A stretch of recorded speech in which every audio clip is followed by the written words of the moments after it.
funny and outspoken Busy Phillips tells us why she doesn't want to work with men ever again.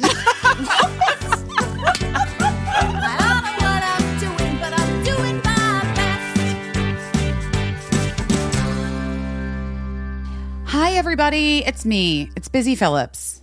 And this is Busy Phillips is doing her best. And what I'm doing my best at this week is that I'm trying to make this sound like a legitimate podcast. Does it? Is this working? Do I sound like somebody who belongs in your ears?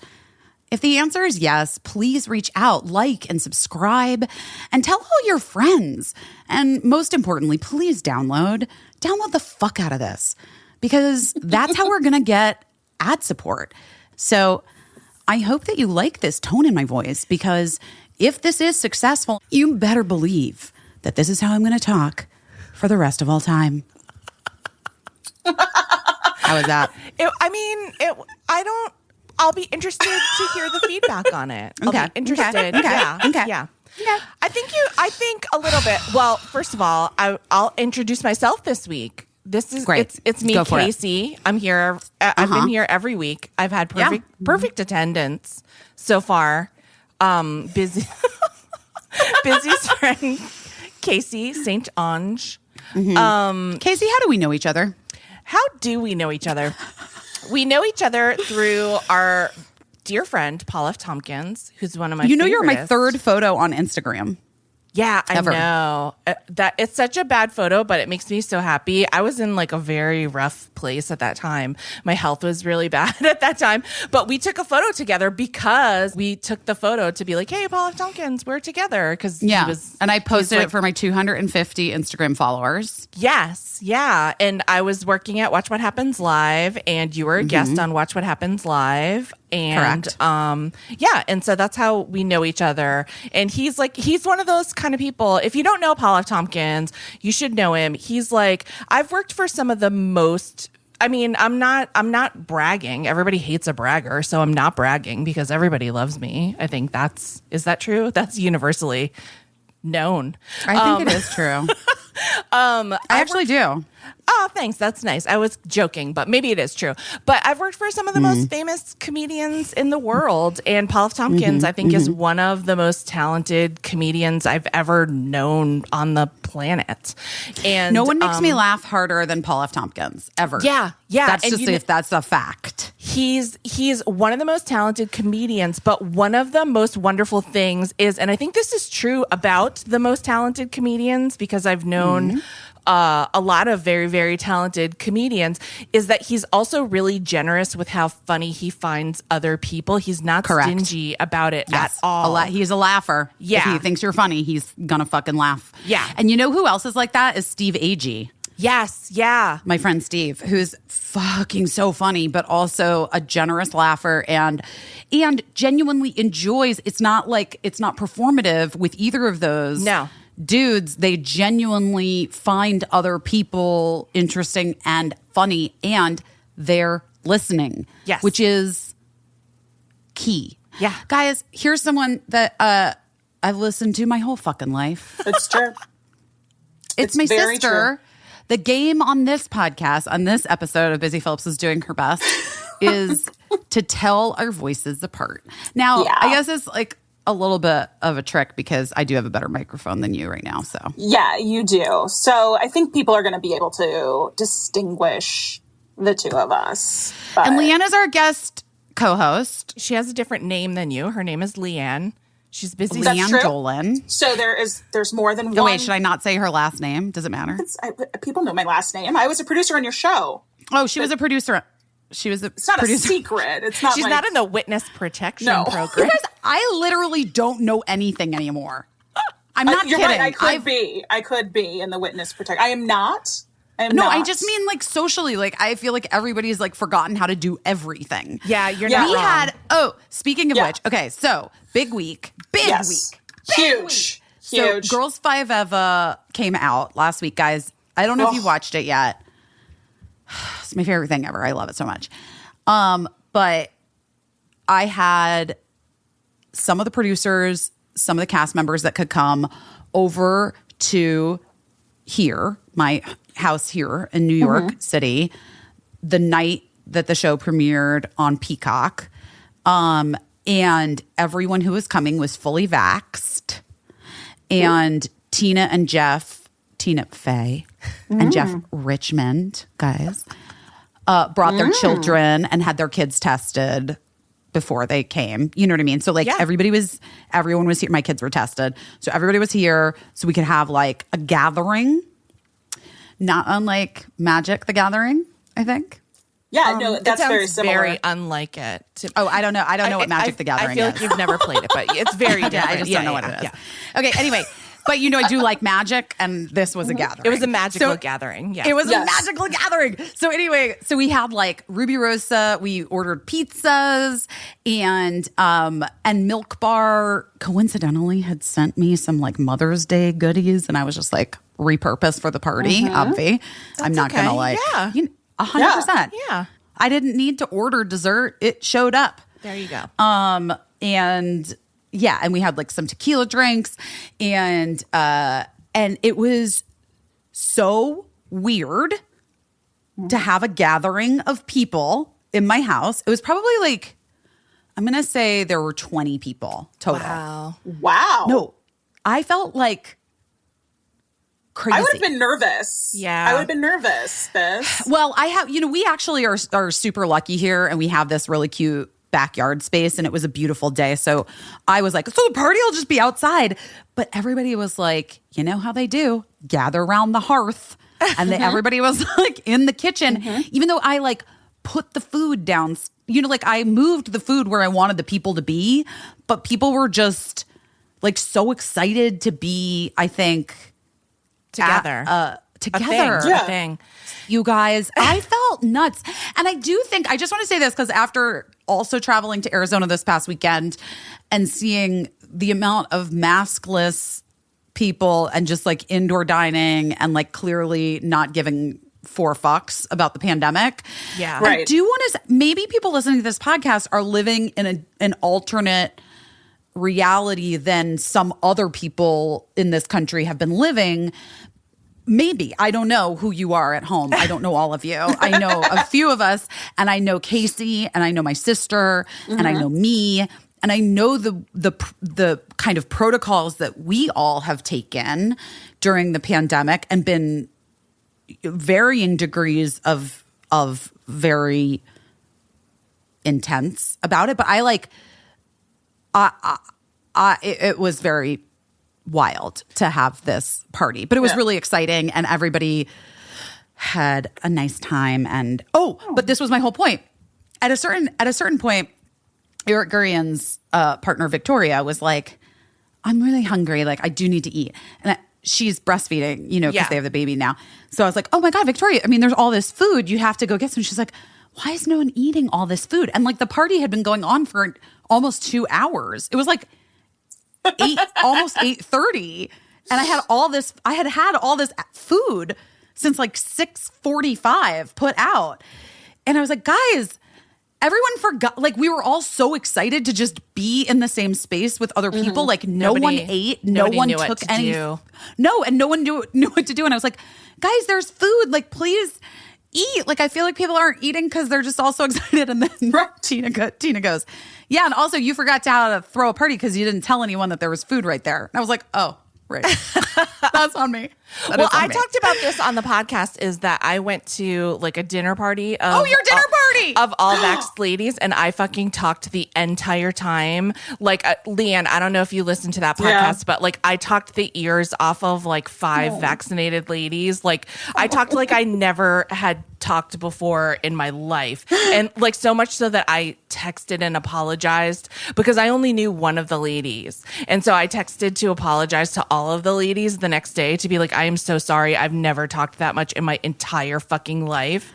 And like one of the ladies was a stand-up comedian, one of the ladies was like a journalist who's on the radio and has a podcast, and I talked the entire time. Nobody got a word in edgewise. So I am already wary of like the first, you know, the social gathering. Yeah. And this week, I hope he doesn't mind me saying, but this week we are having someone to our house, a vaccinated person, to visit my son.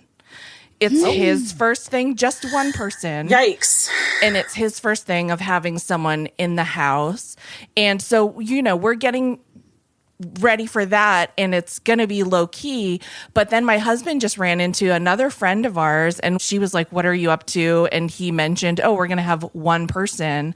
And she was like, listen, not to like tell you your business or whatever, but if it's like important to him, you might want to do like a practice run with someone else, because I just did my first thing and I made a fucking fool out of myself. Like I blurted out so many things that I should not have said. This is like, we should be doing, okay, because listen, I'm not even kidding you. People, and also then people did not want to leave. Like at a certain point, I was like, guys, I have to put my kids to bed. Like you got to get the fuck out. Like bye. That I started this party early on purpose. 6:30 p.m. call time for a party is an early call. That's early. That's like an 11 or 12 you go home. Dude, at 11 or 12, Leigh Ann. That's a lot. Yeah, you're right. You're right. 11:30. That's like a 12. That's like a full work day. That's a full thing. People were there till like 12:30, 1 in the morning. I was like, guys, I cannot. I don't even know what this is. We were flying to Arizona the next day to surprise my parents, and I was like so hung. Also, I decided wildly to drink every kind of alcohol there was, like I was in college. Yes. Yeah. Oh, that Aperol Spritz sounds great. I'll have that. Thank you. The tequila drink looks amazing. Oh, what is that canned rosé that we advertise? I love that. I'll just have a can of that. And I woke up the next morning and I was like, oh no, this is I'm like a college student with a hangover. What is happening? Anyway, needless to say, it was fun. Nervous. It was fun. We were nervous about like the whole weekend that you were coming into town, because I'm not kidding you, we have not gone anywhere. Like I haven't been at the airport. I have not been out. Like being at a hotel was like, we were thinking about like, well, are all the people vaccinated that work on the hotel? Like the kids literally have not left the house. Well, here's what I'm going to say. So guys, if you saw my Instagram, I posted the vid of me surprising my parents and Leanne's adorable children. I mean, little Bob. Little Bob. Oh, do we not? Hi, Auntie Busy. His name's Lil Bob. Lil Bob. Lil Snazzy. Old Snazzy is what I call him now. Old Snazzy is his new nickname. He was he's the fucking cutest kid. Anyway, for a while, this is just an aside, guys. For a while, because Leigh Ann and her husband and their kids live in Arizona close to my parents. And like for a while after Bob was born, he's 5 now, I was like, it's like this patriarchal thing. Like everyone is just like always talking about Bob and like this baby, like how cute he is. And it's just like we all, Leigh Ann has an older daughter, Josie. I have 2, kids, Birdie and Cricket. And no one gets as much play as Bob. It's just so patriarchal. Like I fucking hate it. Yeah. And Mark's like, yeah, it's so weird. And then we spent literally 4.5 minutes with little Bob. And I was like, I'm never talking about anyone else other than little Bob. No. He is like a cartoon character. It's like hanging out with your own fucking cartoon character. He's so wild and funny and cute. Like you just want to squeeze him all the time. And he wants to squeeze you back, which is the best kind of baby. Anyway, he's not a baby. He's 5. The point being, Leigh Ann was picking us up at the airport. Oh, the video. We surprised my parents in Scottsdale, which was super exciting. And I had planned it with Leigh Ann. And we were also nervous about hotel stay and my parents, even though we're all vaccinated. Right. But my parents live in like a community and they don't have, you guys, you're going to be like, fuck you. No, but they don't have their own pool. This is Arizona, guys. It was 105 every day. Like, people have pools. So my parents don't have their own pool. And I knew with how hot my kids get that we needed a pool. But then a hotel pool seemed very scary to me because obviously my children aren't vaccinated. So we found this hotel in Scottsdale that had these like private villas that had their own, their homes. They're like private houses that are attached to the hotel. They were prohibitively expensive. But this is like such a wild thing. I am 41. I'm going to be 42 years old June 25th. You guys, are you ready for this? I have had an American Express card since Freaks and Geeks. Yes. So 1999, I opened my American Express account. I have never once redeemed my points. Wow. Whoa. That's right. That's right. Until this past weekend when I blew them all. Yeah. But honestly, Worth it? Yeah. I felt like it was worth it. So essentially, we got this incredible 3-bedroom, mid-century modern home in Paradise Valley, Arizona, with its own pool and tennis court. Mm-hmm. But that was like attached to the hotel. So we got room service and like amenities, you know. It did look very cool. It was so cool. I great. Used my American Express points for the first time ever in my life. And I've never done it. Yeah. And now I understand points are amazing. Yeah, I mean, I just bought a very luxurious toilet with just a couple years worth of points. So wait, you can buy a fucking toilet with points? Yeah. Right. I just bought a really fancy toilet with like couple years of points. You guys. I use my debit card, so I don't. Why don't you get points? You can buy anything with points. I've bought so many things. I've bought purses with points. You guys, I want points. I want points. Why don't you have an American Express card? You just have to pay it as. You don't? No, I don't. Oh. No, I use my debit card. Literally, like I don't, because I don't trust. You know what? I don't trust myself enough. I don't. I know. Look, I'm older than you are, right? And I don't trust myself enough to not just be like, I'll pay it next month or whatever. Well, no, but American Express, you can't. You have to pay it every month. It's like it's like a week slower than a debit card. You know what I mean? Yeah, like exactly. a debit card comes out right away. American Express comes out like a couple weeks later. You got to pay it and you have to pay it. You can't that's why big purchases you can't put. I mean, if you have the cash, you can. But you can't put it on your American Express because you can't let it ride. You have to pay it. Anyway, whatever. The point being, but don't you have like a credit card that gets like airline points or something? No, what? I do everything with debit. I don't have any credit cards because I just I don't want to keep track of it. I don't want to deal with it. It's probably smart, but you're on like the Flintstones clams method. You're just like clams for whatever. If you don't have the clams, you're not buying it. If clams aren't there, it's not going to happen. But here's what I'm going to say. It's interesting because you are paying that interest rate, right? I'm not good at math, guys. I don't fucking know. I'm not an economist, but you are paying an interest rate. So it's almost like, is that interest rate worth it for these points? Or if you had like not paid the interest rate, do you know what I'm saying? Yeah, like, we should have like a financial literacy guest on at some point. Yes. We should have the budgetnista on. I just did this like really interesting thing with her, and she's so fascinating, and I love her. And she was a teacher who then in 2008, like the floor fell out. She lost everything. She had to move back in with her parents at age 30, and she was like, never again. And she like figured all this stuff out. And she's like, yeah, basically like financial stuff is like tailored for women to not understand. And so they make it prohibitively difficult. Yeah, make it confusing. Yes. There are so many different ways that it works. I used to have like a writing partner that was so good at all of this stuff. And he used to try to explain it to me all the time, like how to do the stock market, how to accrue points on your credit cards, all different types of things. Leigh Ann, you do couponing, right? You used to do couponing? Yeah. You were like an extreme couponer. You were an extreme couponer. A couponer. Yeah, I was an extreme couponer. Couponier. A couponier, I think is what the word is.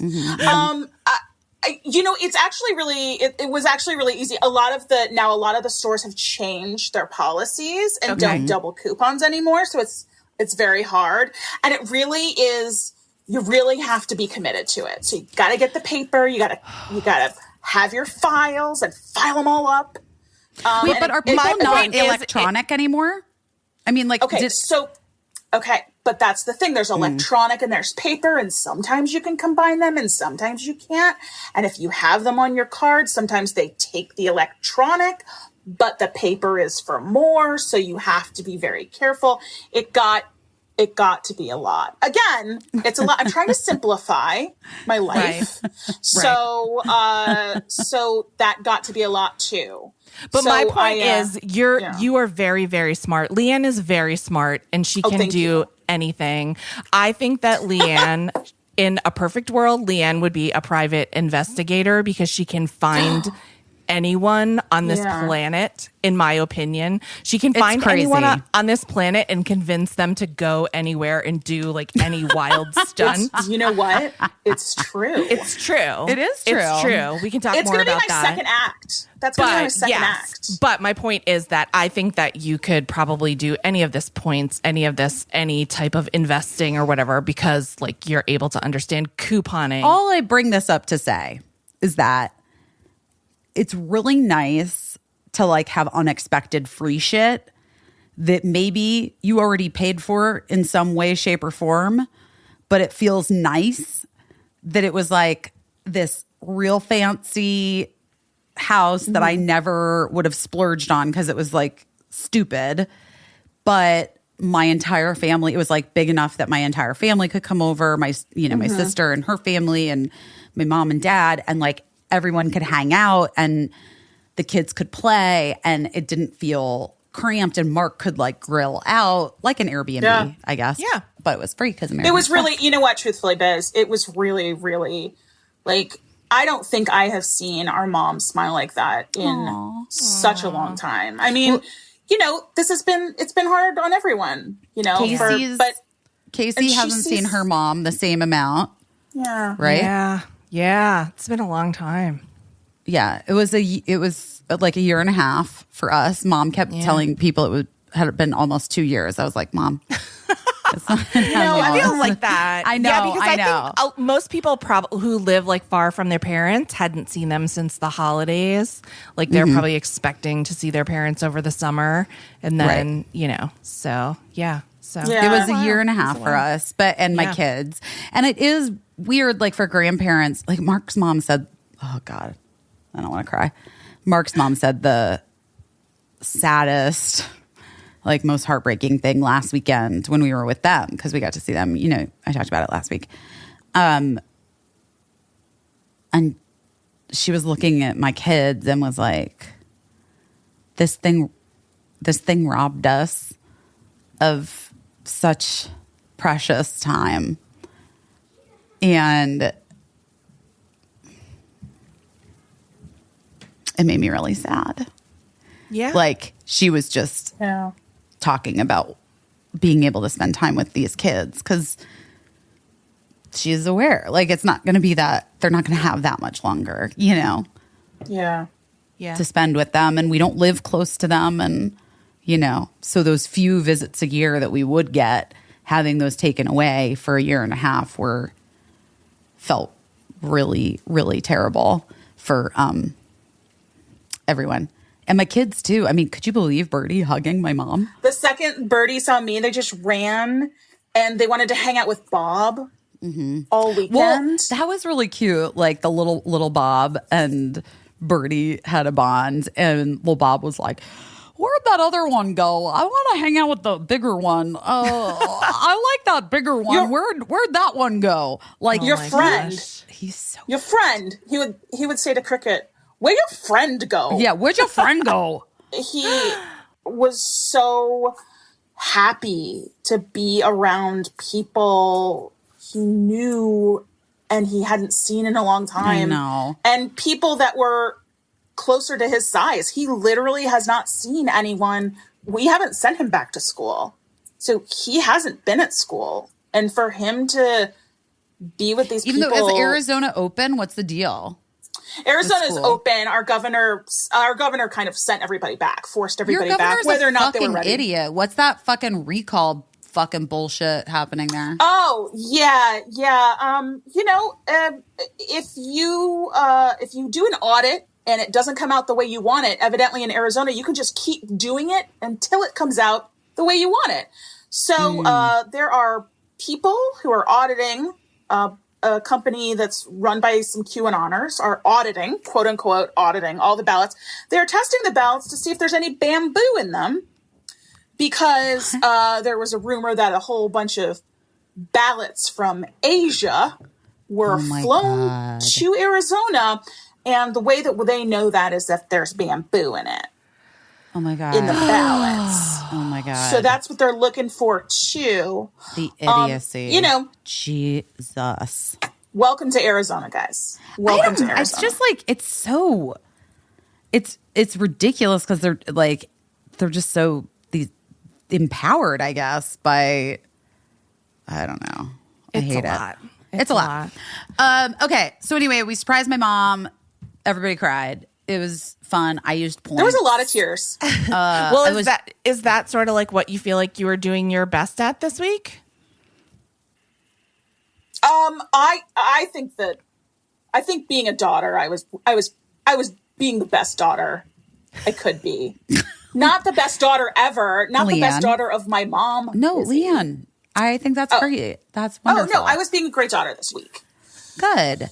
Yeah. I don't know. I've had so much, so many different things happening this week. It's difficult to keep everything straight in my brain. I'm really proud of the show, and I'm really excited that it's out, and I'm really excited that people seem to love it as much as they seem to love it, and it's a different experience for me. And I also was really happy that I had decided to go surprise my parents and take the kids to Arizona, because I do feel like on the weekend that the show came out, I just instinctually knew that a distraction would be a welcome relief for me. So I followed that instinct. Yeah. Following instincts. I'm going to give myself some credit for following instincts. It's how I got the job in the first place. I truly followed my instinct about surprising our parents, and then followed my instinct in looking into those American Express points. I'm serious. You guys, seriously, think about it. It had never occurred to me before. I love free shit. And it had never occurred to me before. And then I saw that villa thing with the tennis court, and I was like, oh shit. And then thought to go on the American Express app. I literally have never done it. And I found out how many points I had, and I was like, oh wait, and I can use them there? I called American Express Travel.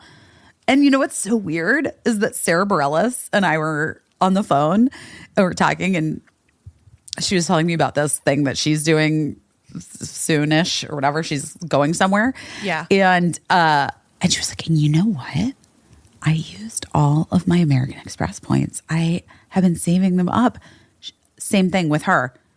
Just coincidentally, we both had the same thought the same week and booked a trip for free on American Express points. If you never checked your American Express points, look into it. It's like having a rich uncle you never knew you had die. And I'm fascinated. Leave you a little something in his will. I know, I had friends. Have you ever had friends that have gone on mile runs? People who are really into airplane miles? My friend Ed Drosty, from the band Grizzly Bear, because he was in that band and he was flown around so much for tour, he accrued so many miles, but then he loves traveling.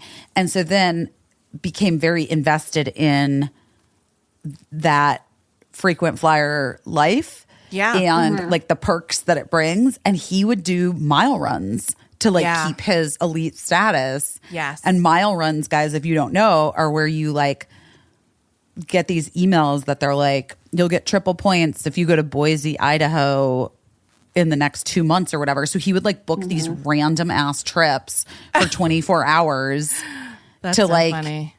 weird places and like multiple leg journeys so that he could get like 200,000 miles in a weekend or whatever. Oh, that's so funny. Our friend John Hodgman's very into his lounge status, which I'm unfamiliar with, but like the platinum versus the diamond lounge. Do you know? I don't, but I'm also not a don't. lounge bitch, so I don't know. I don't know. We're not the right people for this conversation. Obviously, I just used my American Express points. You know what I mean? Yeah, it's true. It's true. Yeah. And I'm Caissie, a Southwest Airlines girl because it's, like $59. Yeah. And they don't do that. Although what they do is it's per takeoff and landing. So then you get a point. And then if you have like 30 points, then you get to sign up. You get to be on the A list. You get a point if it lands. Well, yeah, yeah. You get a point if there's a takeoff and a landing. Okay. You get a point. So Caissie, Leigh Ann's being a daughter, I am following my instincts. What are you doing your best at this week? Yeah. It was a rough week. We always joke about how I don't keep anything private, how I just like tell everything. But there are some things that I do keep like a little bit. And it's not like, I'm not like a closed book. Some things I do keep quiet. Like I do take some medications, like I take an antidepressant and I take like an OCD medication. And this week I kind of like, something happened. I think one of them or both of them stopped working or the opposite of working.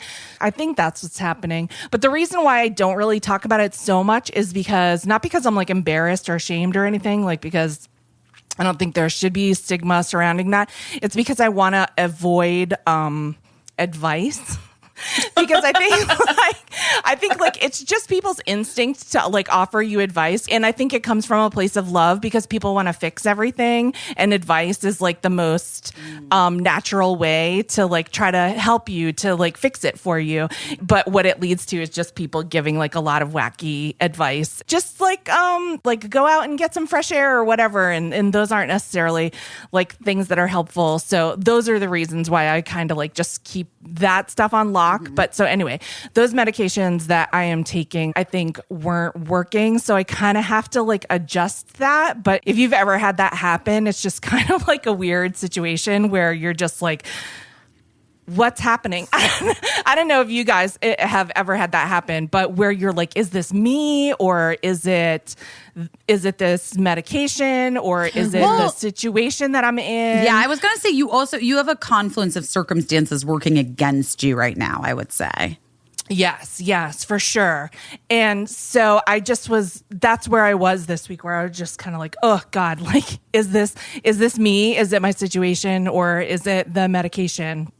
And what have you tried? What do you think? I'm just trying to like get through it and like figure it out. You can't, and the sucky thing is you can't just like stop taking whatever it is. Like you can't just do that. So, and I've never read that book, The Body Keeps the Score, but that's all I have it right over there. That's what I just kept thinking about it because I was like, my body was so sore. I felt like I felt like, talk about getting a point for the plane landing. I felt like I was like braced for impact and then just very, very sore. Like I'd been in a car accident. And so then I was just walking around like, I don't know, like Nosferatu. Like I had been like shoved into like a coffin overnight. And so just very rough. And my family was so nice to me. My kid, like my older son Zoomed with me for like 5 hours on Mother's Day. Oh. Well, okay, wait. What? I'm just going to interject. What? You and Eli We talk talked to each for other. like 4 hours. Yes. Okay. Thank you. Like you're saying this as if like, and Eli, bless, but Eli is such a good son and lives on the East Coast. And you guys have a standing weekly phone date that sometimes is like 3 or 4 hours? Yes, that is true. But Zoom, I feel like is so like exhausting, and like my mom was on it. It's just a really long time. But yeah, so it is. Did you have to pay for that? How does that even work? No, well, I got a Zoom account because of the podcast. So I guess like technically, wait, this podcast? Yeah, somehow the podcast will. Pay We're for doing it. that good. That we're doing that well. I mean, it's not that expensive. No, okay. I don't know. Yeah, you know I don't but know. yes, we have a Zoom I'm account. teasing. The podcast Zoom account afforded us the long Mother's Day Zoom call, and then my son Lincoln. My son Lincoln, who you guys, Leigh Ann knows Lincoln, and The greatest. I love Busy him. knows Lincoln. And the weird thing about Lincoln is that he's really kind of shy. Like he's shy, but also like outgoing when the moment calls for it. But he's also like very like secretly funny. Like he's one of the funniest people I know, but he'll only ever be funny like in private to like you one-on-one. And one thing that he's really, really talented is, but again, only one-on-one, is impressions. So it's very, very rare that he'll bust out an impression. But when he does, like there was one time he was doing impressions in the car when his brother was driving and I was in the back seat, and I thought he was going to make his brother crash the car because it was making us both laugh so hard. But he just saw that I was like, my body was hurting and I was in such a like a weird place. And he was like, started doing this impression of Joe Biden, which was a very good impression. But B, like what he was talking about, like it's like the details that he focuses on when he's doing an impression that really make me laugh. And he was like doing an impression of Joe Biden, like on the phone with his dad in heaven, trying to explain to him that he's the president of the United States. Oh my God. And it was making me laugh so hard. And then he was like, then when that like became too much for me, he was like, also, Mom, in the shower, I came up with this character. I hope you don't mind. And I was like, what would I mind? What character is it? And he was like, it's twin Manuel Miranda, Lin-Manuel Miranda's evil twin. And then he just started doing that. And it was very, very funny. Like just exactly a dead on impression of Lin-Manuel Miranda, but just saying like, happily saying like very, very evil things. And it was so funny. It almost made me die. So anyway, that's my family did my best for me. And my husband was like so supportive, just getting the Advil and like just trying to be like, let's unbend your body. Let's like straighten you out. Aww. And you know, Caissie, I'm sorry you had such a hard week. I know you've been really like, it's not, I know it's, I believe that maybe the medication needs a re-evaluation, but also you've just been really stressed and there's been job stuff and other shit. And it's just like, it's all shit, but it's also like, it's so boring. You know what I mean? Like, it's boring to be going through a hard time. That's what I feel like. Like, I just feel for people. Like, I feel so bad for people, like friends of mine who are also going through a hard time. And I feel so bad for them when I ask, like, how are you? And they're like, oh, shit still isn't good, you know? And I'm like, what? Would you feel better to like make something up? You know what I mean? Because I really strongly identify, and I know that things will get better, but it's just like, it does just suck. And there are just certain things that you just have to go through. And like, sometimes the thing that you have to go through is just a little longer, you know, like it's just a little longer and you just have to keep going. But it is kind of like, when will this be done? it's almost, I do think, and I think this is relatable because I think that this past year has been, you know, whatever the fuck this last year has been. Yeah. Like, it's almost like it's so basic. Yeah. It's like this Starbucks fucking Frappuccino again of misery. Like, right. Ugh, right. Please. That's why I have to say, now I'm sorry to like throw my happiness in your face.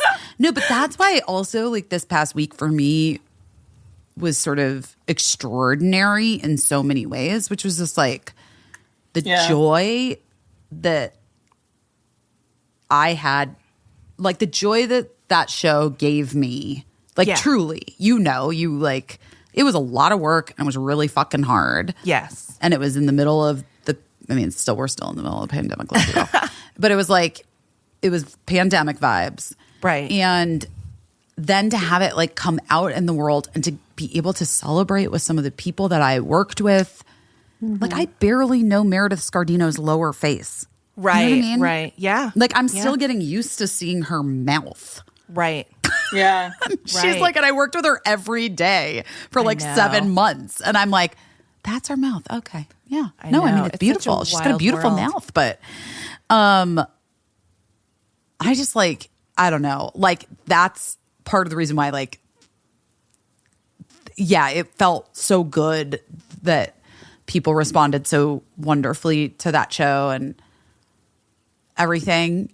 But I did have like, it is hard because I also had like the swing around too, you know, where I was like, it's all going to be taken away any second. It's all going to go away again. Yeah. Listen, I was glad that you went to like go visit your mom because I was worried too. I was worried about you. I was like, okay, this show's going to come out and everybody's going to watch it all at once and it's going to be like super exciting. And then after like 4 or 5 days, then like all the excitement's gonna die down, and then what? You know what I mean? Like I always worry. I always worry about friends when they have books come out or when they have movies come out, and like this sounds like such a weird thing. I'm sure to everybody. I always worry about friends when they have movies come out because like the weekend happens that the movie comes out, but then what about the next weekend? You know, then there's the crash. Yeah, and then there's like a little bit of a crash, and you know, it's just like anything. Like you worry about like a friend who's like having a wedding, and it's like they're working toward like this big event, and then the event's over. So I always think about that, and I also think like though I don't know, man, like. So much happened this weekend. Ben Affleck and J-Lo went on vacation together. That's yeah. Is that Bennifer back? Ben again? Ben again. I mean, is that? I don't know. I kind of want it to be.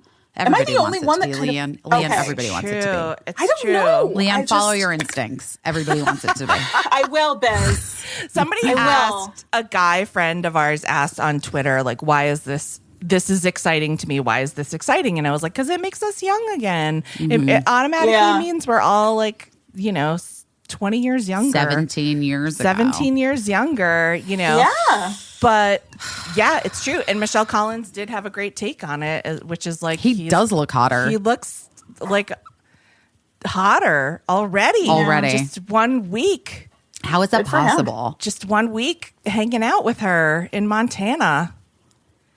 I don't know. I mean, probably HGH if we're being real, but yeah, that's true. Oh wait, you guys, guess what? My Health magazine cover came out today. Oh, that's exciting. And I mean today by as in tomorrow because that's when this podcast will be released. But the funniest thing in the Health magazine, they sent me over the like PDF of the thing, right? Like so I could take a look at it. Wait, hold on, I can pull it up so I can tell you because it made me laugh real fucking hard. Wait, did I send it to you, Caissie? No, I didn't. I haven't seen it. The byline thing in the front of the thing. No. Like front of the thing. Busy. Speak English. Get words. Vocab. Okay.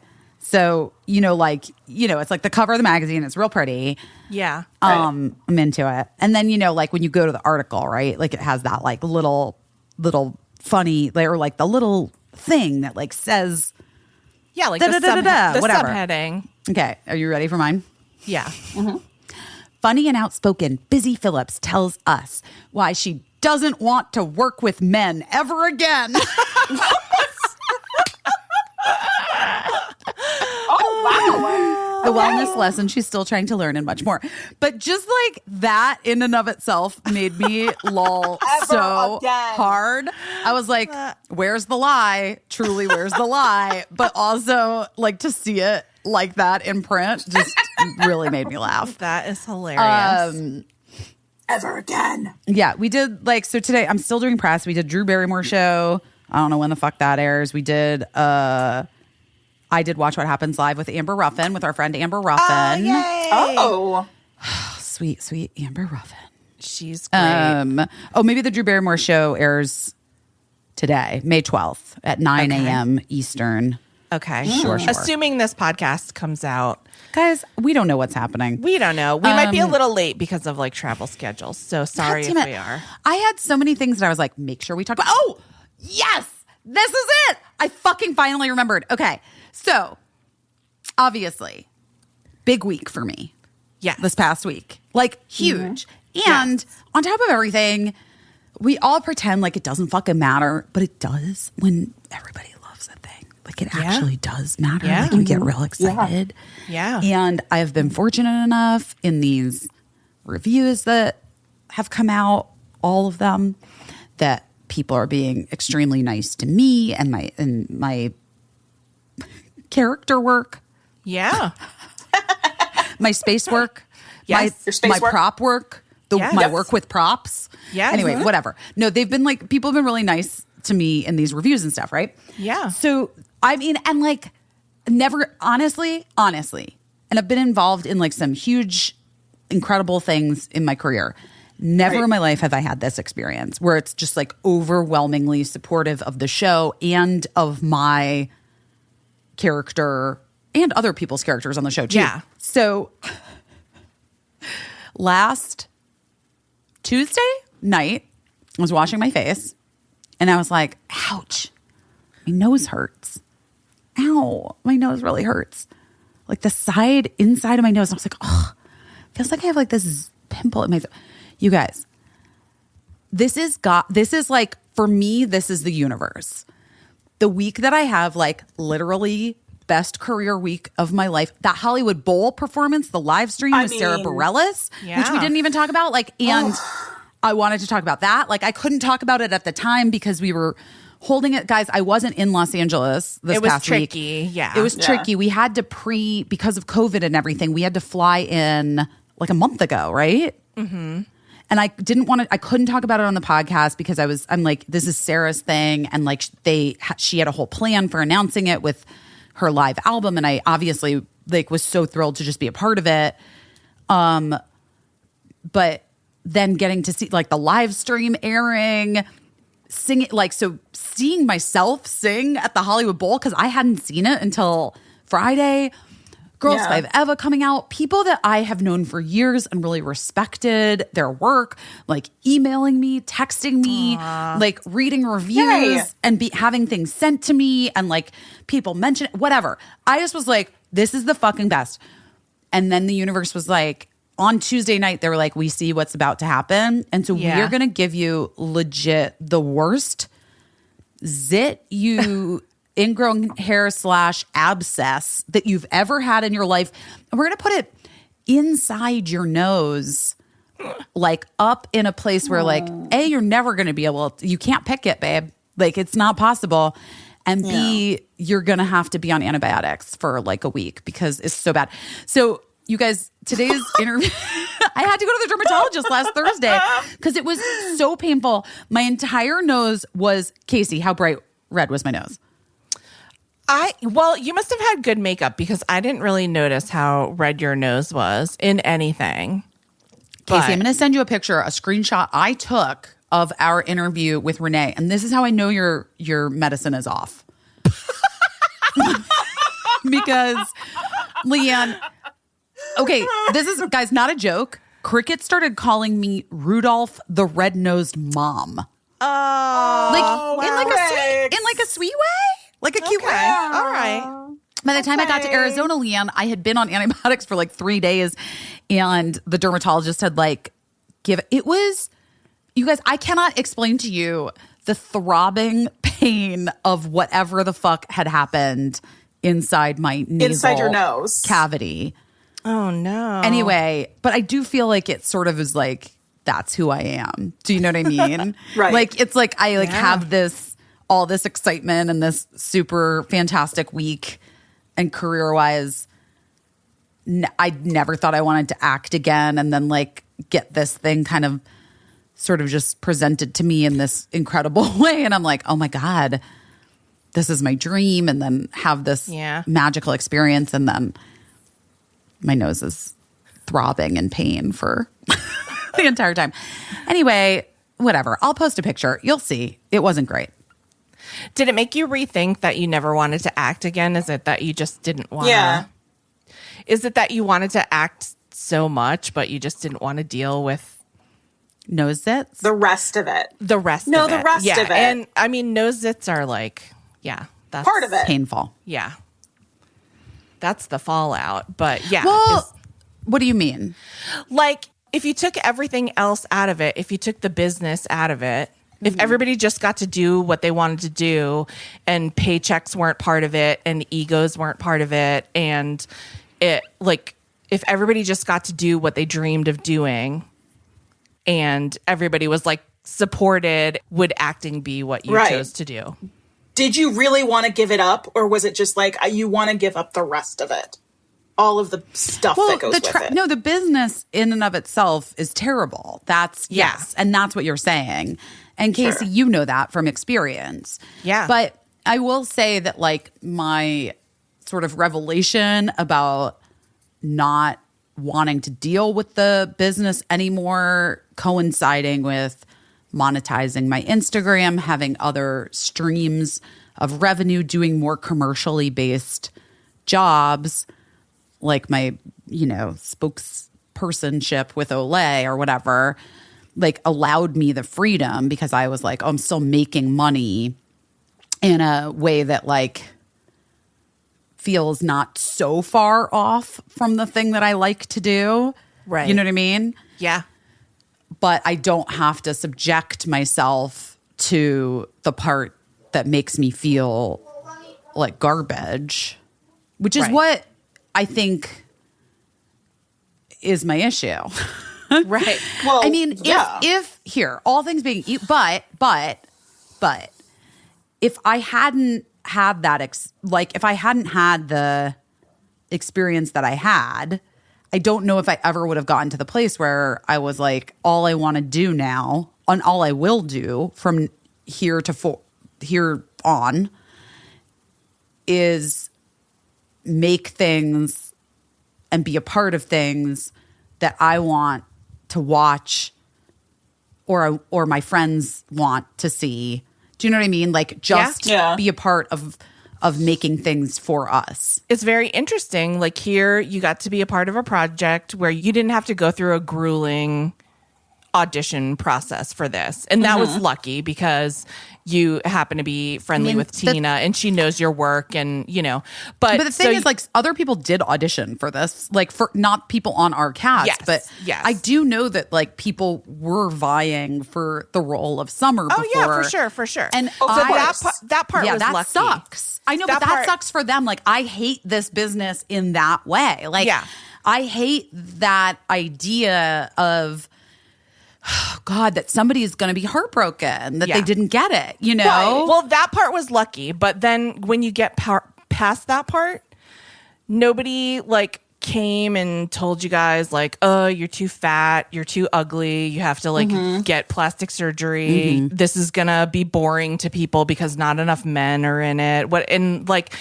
then you made this show that like is being really well received by people and people think it's really funny and it just shows what you can do when you're sort of left alone. Because here's what happened. Like I do think that the COVID of it all was to like our detriment in some ways, like because it was so hard. I have said that like I've never worked harder in my life on a show. You guys try to dance for 2 hours wearing a fucking mask like and learn dance, like learn choreography and sing while you're waltzed wearing a mask because there's like a COVID protocol person in the corner. That's like, if you take your mask down, they're like, mask up, please. And you're like, yes, I will put that mask right on up. Anyway, bless. They kept us all safe. However, it was difficult, physically taxing. It was emotionally your brain is like constantly concerned about like staying alive and doing a creative thing, whatever. Right. But the COVID of it all did keep, I think, a lot of the cooks out of the kitchen. Right? Like, because I do think that Meredith and Tina and like the rest of the production, like producers and stuff and directors were kind of just like, and us, like we're kind of just left alone in a way. Yeah. Like I made some fucking wild choices daily about my character. Yeah. And in a way, like I think on any other show, you would get like executives being like, is her voice too weird? Does she sound too drunk? Is she like not skinny enough? Like, should we ask her to, but I think because of COVID and everybody's like concerned, they couldn't be there in person. I think it just like, we did kind of just get to make it a little bit in a vacuum. So that's nice. I know. But like, here's the thing, like, but then you just need money. You need money to make stuff. That's the problem. Does it? Yeah. Yeah. And they still like, even though we know that like women our age are like the number one household buyers, they still like don't fucking make shit for us necessarily. Well, that goes back to like what we were talking about recently, which is that, no one's gonna do that because that would be exchanging patriarchal power to make financial power, and they'd rather hold on to patriarchal power instead of literally don't even care. They don't care. Yeah. They don't want the money. Right. They just want to remain in theoretical control.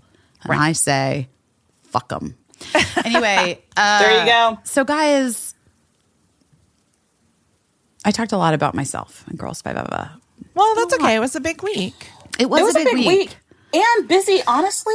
Like, I mean, I've seen everything you've done, and this is like, I've watched this over and over again. It's so funny, Bunny. Thank you. It's so good. Like, I'm really this proud is of it. so good.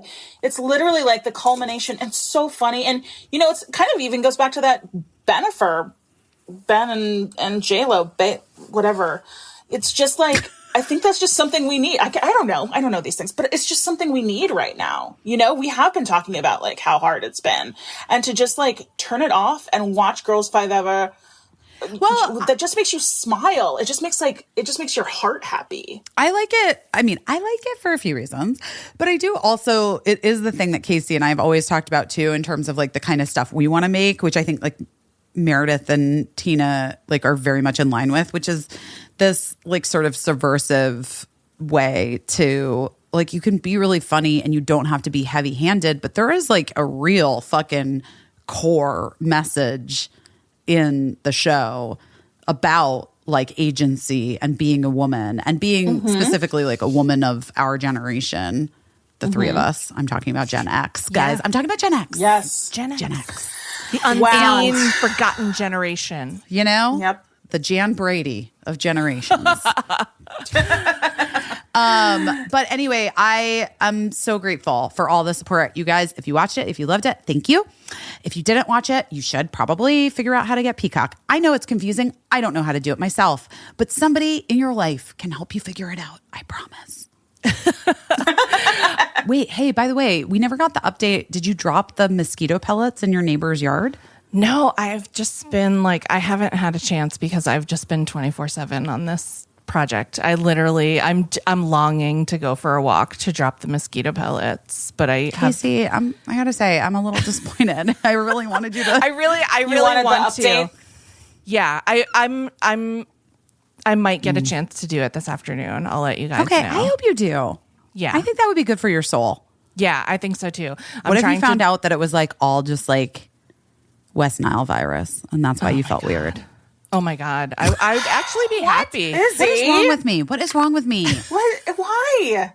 I'd be happy to have like an answer, as long as it wasn't something that would kill me, as long as it was solvable. Yeah. But do you guys think that that's a thing? Like having a label for something makes things easier, right? I can tell you 100% that it does. 100%. Mm-hmm. Okay. It's just always nice to know that you're not like imagining something, you know? You're not crazy. It exists. Yeah. And I'm obviously not going to go into too much detail, but why'd you say obviously?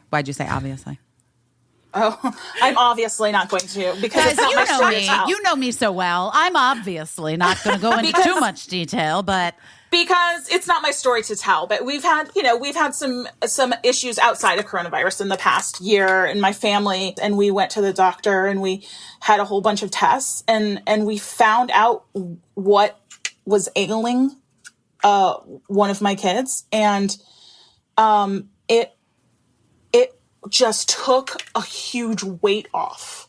Like it was like a light shone from the heavens and was like, no, it's okay. Like you guys can deal with this. But when I have to mention it,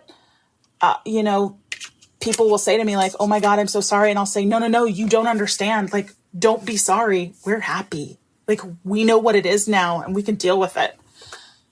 Yeah. It's life-changing. It's helpful. It's life-changing. Here's what I'm going to say. And because I think this also, like what's happening in my sister's family doesn't have to do with mental health issues. But like, I do think that I keep returning to that interview we did with Dr. Harold from Child Mind Institute. Yes. About how parents wait so long. They don't want anything to be wrong with their wrong, quote. I'm putting in quotes. Yes. Wrong. Yes. With their kid. Right. And so they don't find these things out. And my sister and I had heard a story recently of another mom who's like baby, like is like wasn't speaking. And, and the mom was just like, nope, fine. And it is interesting. Like, I don't know what that thing is between like a parent who's like, I'm going to fucking see this to the end and find out what it is. And like, we're going to deal with it. And the parent that's like, no, everything's fine. Except that like, I do think it has to do with stigma. It must have to do with stigma. Yeah. We're also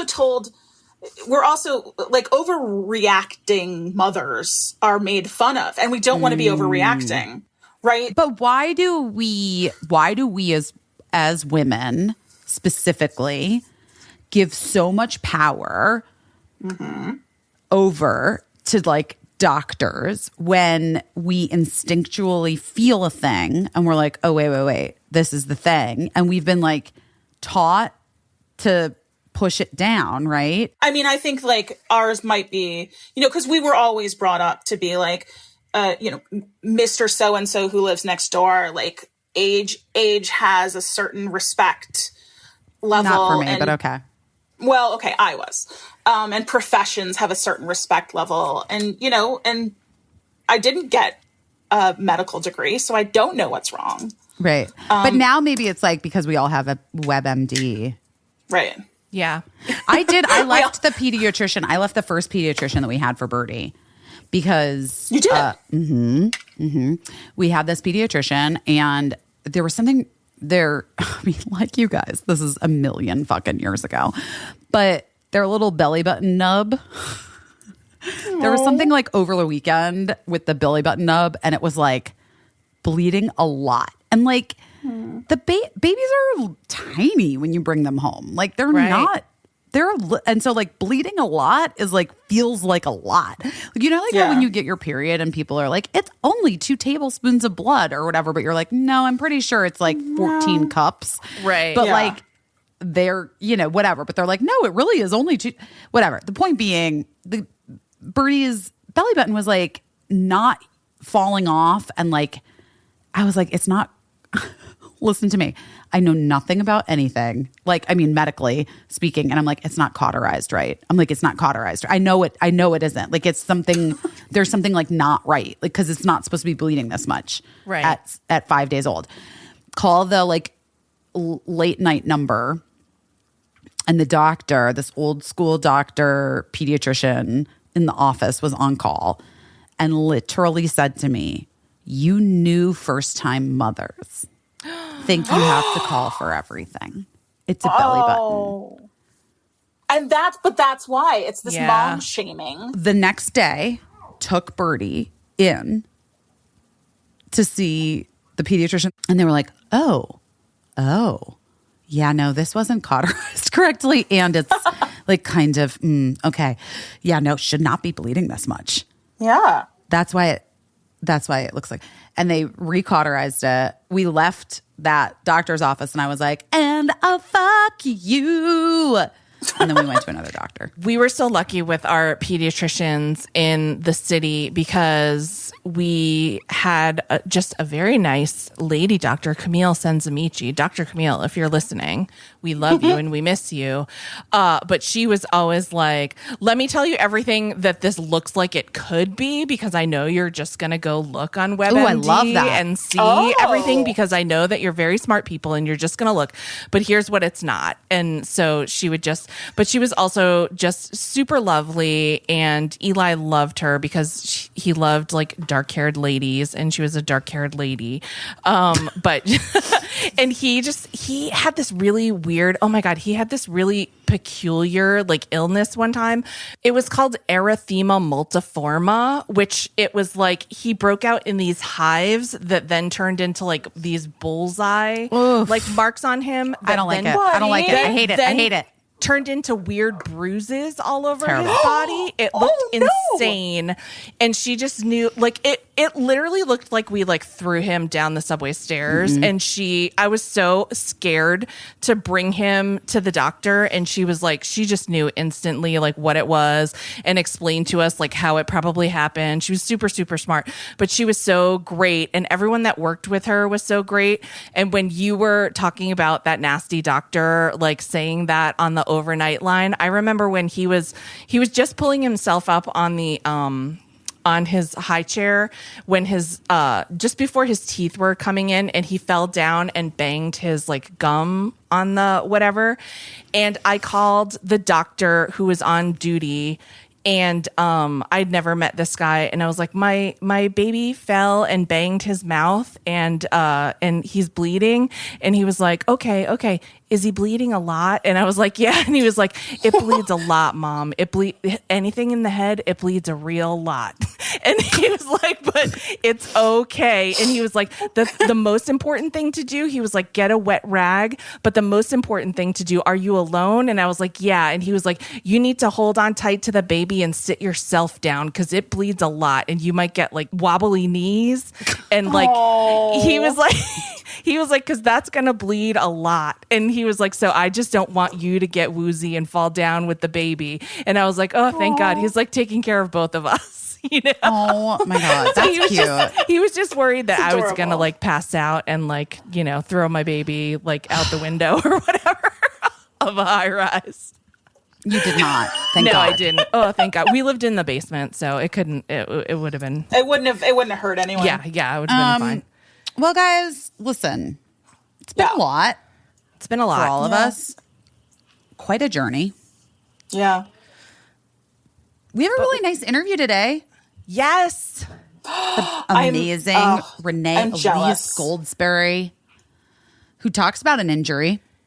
Yes. And guys, I mean, I basically could have used that pediatrician's advice. We could have called that guy when Renee got the injury that I caused her. It's all right. Well, you'll hear more about it. It's a little Easter egg for Girls Five Eva Easter fans. egg. It is if you've already watched the series, you're gonna want to go back now and watch again. And I had to wait to tell this story. When it happened, just know, guys, please. When it happened months and months and months ago, really wanted to talk about it. But because it wasn't my story to tell, Leigh Ann, thank you. There you go. It wasn't my story to tell. I had to wait until Renee was on the show with me so that we could tell it together. Because it's our story together. But it was not my own story personally. It's true.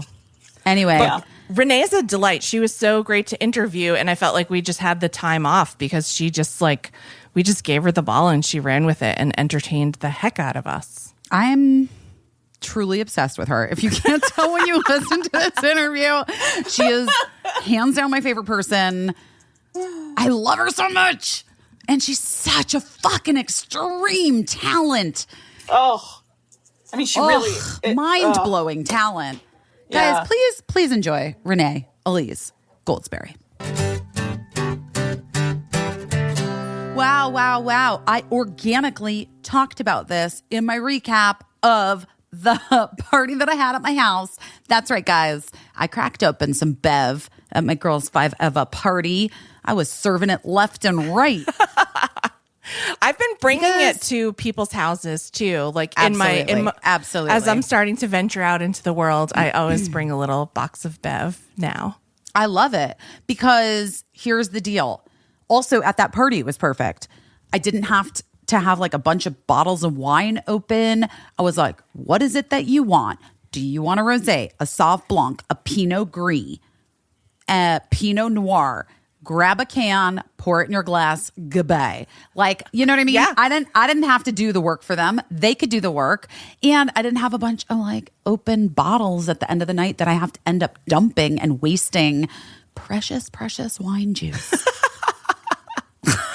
And supporting female founded and run business, which is like, well, you know that that's the best thing. You've also I talked about on this podcast why Busy Phillips never wants to work with men again. Bev is a female-first canned wine brand that was founded to change not only the way a product is consumed, but the way an industry and a culture have operated for generations. We support them. I drink them. I serve them at my parties. I love them, especially the rosé. That's my favorite. The wine is crisp and dry, a little fizzy, super refreshing, delicious, 0 sugar, 3 carbs, 100 calories. It's easy to have one glass of wine, not overindulge. The cans are cute and tiny, but each can is a glass and a half of wine, which is, if you ask me, the perfect pour. So 4-packs are great for gifting. Caissie brings them over to people's houses. Bev ships straight to your door. Shipping is always free. genius. We love them. We worked out an exclusive deal for Busy Phillips is Doing Her Best podcast listeners. Receive 20% off your first purchase plus free shipping on all orders. We suggest trying their best-selling Ladies' Night Variety Pack so you can check out all of their delicious varietals and decide which one's your fave and then order that one on bulk. Go to drinkbev.com/busy or use code BUSY at checkout to claim the deal. That's drinkbev.com/busy. Guys, if it was good enough for Tina Fey, it's good enough for you.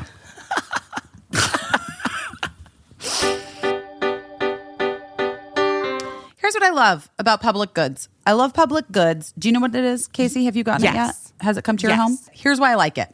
Clean, simple, everything is calming. There's no like bright colors, mismatched packaging.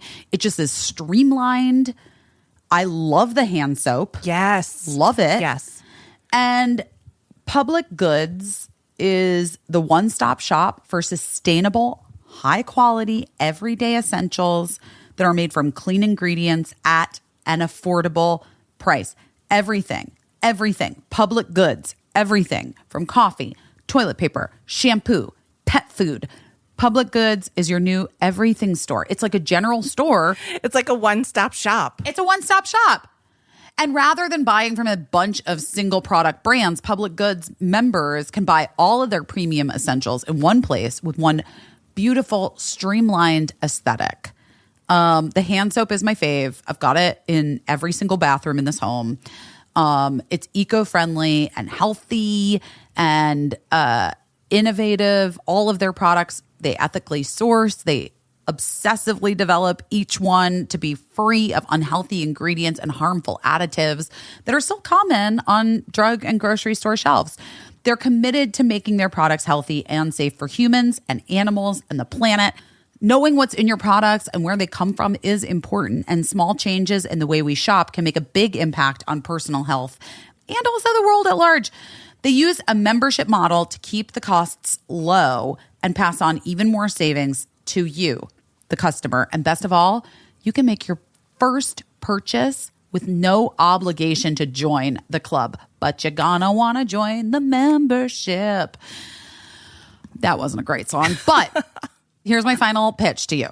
They plant one tree for every order placed, and they incorporate sustainability into every part of the company.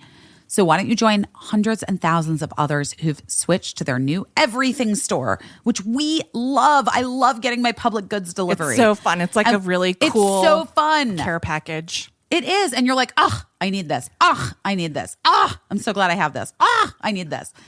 So we worked out an awesome deal just for our listeners. Receive $15 off your first public goods order with no minimum purchase.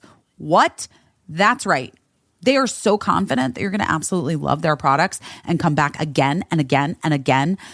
And I'm telling you that they're right. And they're going to give you $15 to spend on your first purchase. You have nothing to lose, literally. So go to publicgoods.com/busy or use code BUSY at the checkout.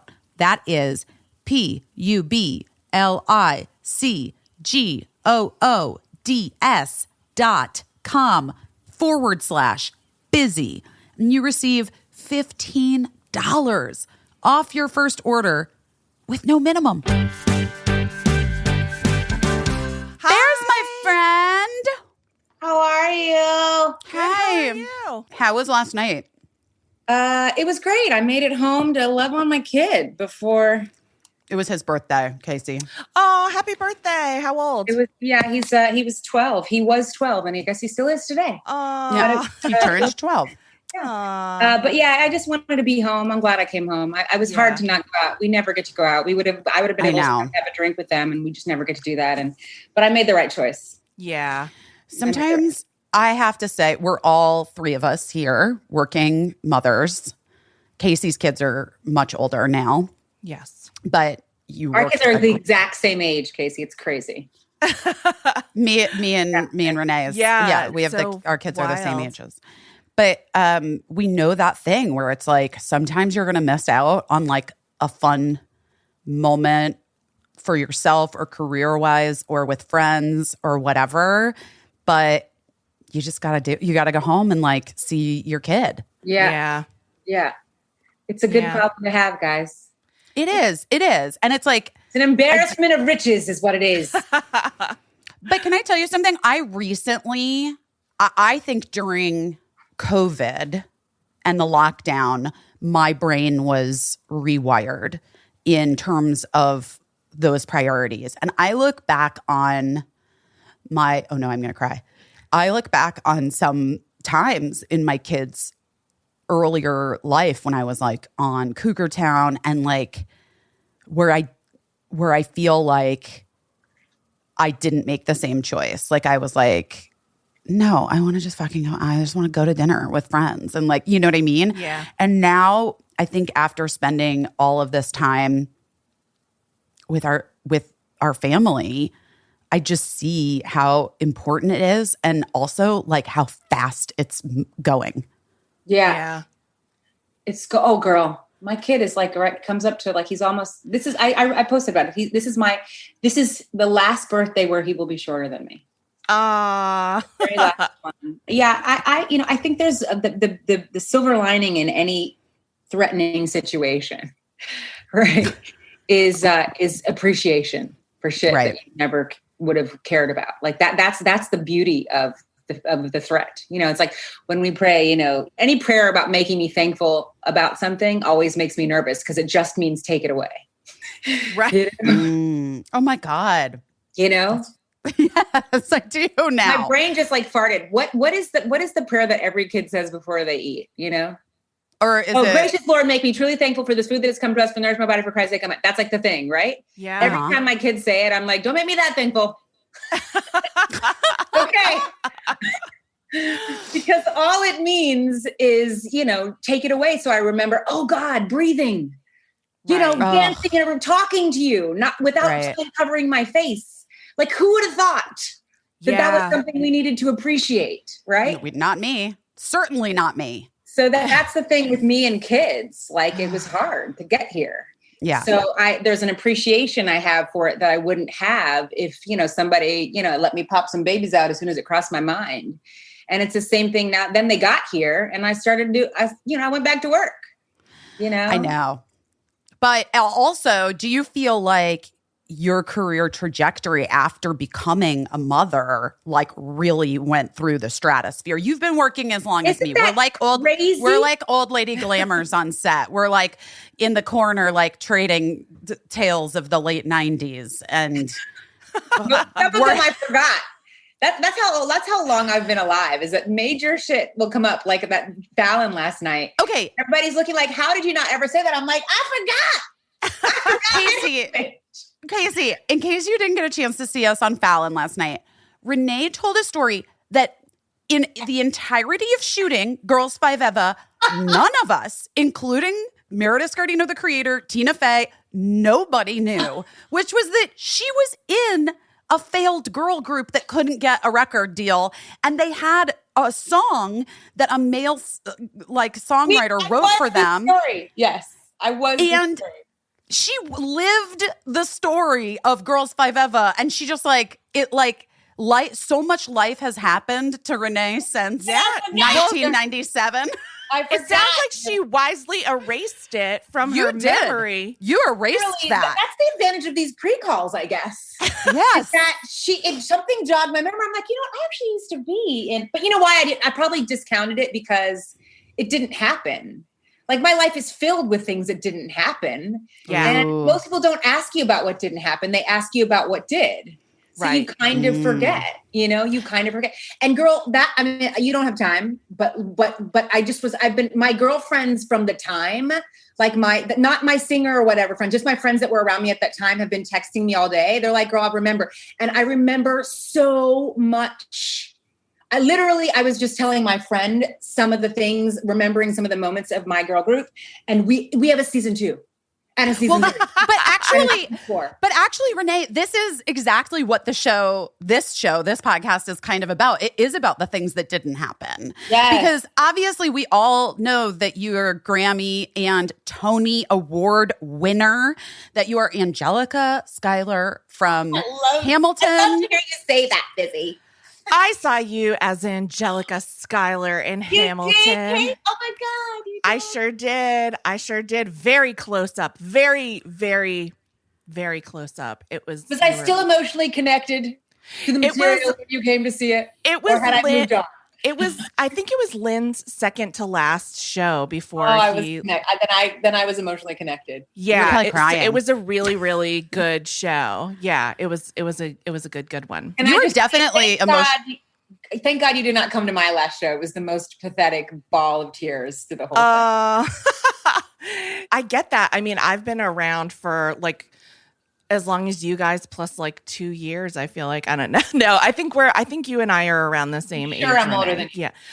Yeah. But yeah, I'm the same way. I'm like, oh yeah, I was there. I was there for that. I guess I was, I was there when Drew Barrymore flashed her titties to Dave Letterman.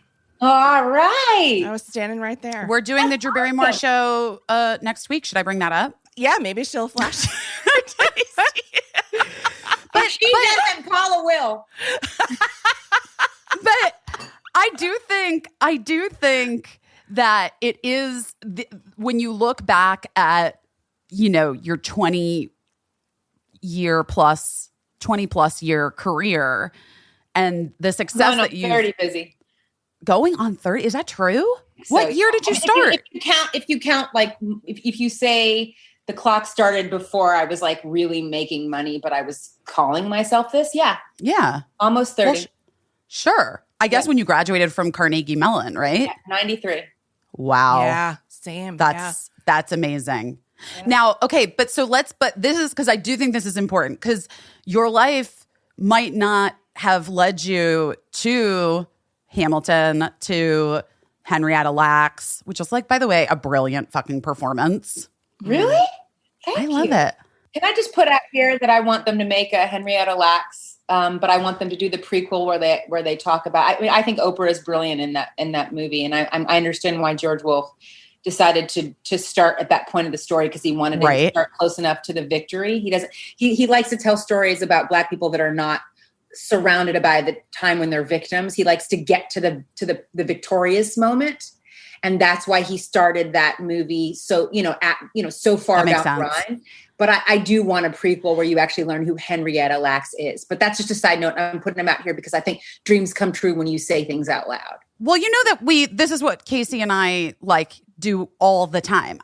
We say things out loud and it happens. When we were doing Busy tonight, I would write things down that we wanted to have happen. I would say them out loud. I do fully believe in that, like putting it into the universe thing. And also, I think that would be really brilliant. I respect it. I think he's a brilliant storyteller. And I just think I think both things need to be told. I think we will appreciate the victory in that story a little bit more if we understand who this woman was who sells her everywhere. But anyway.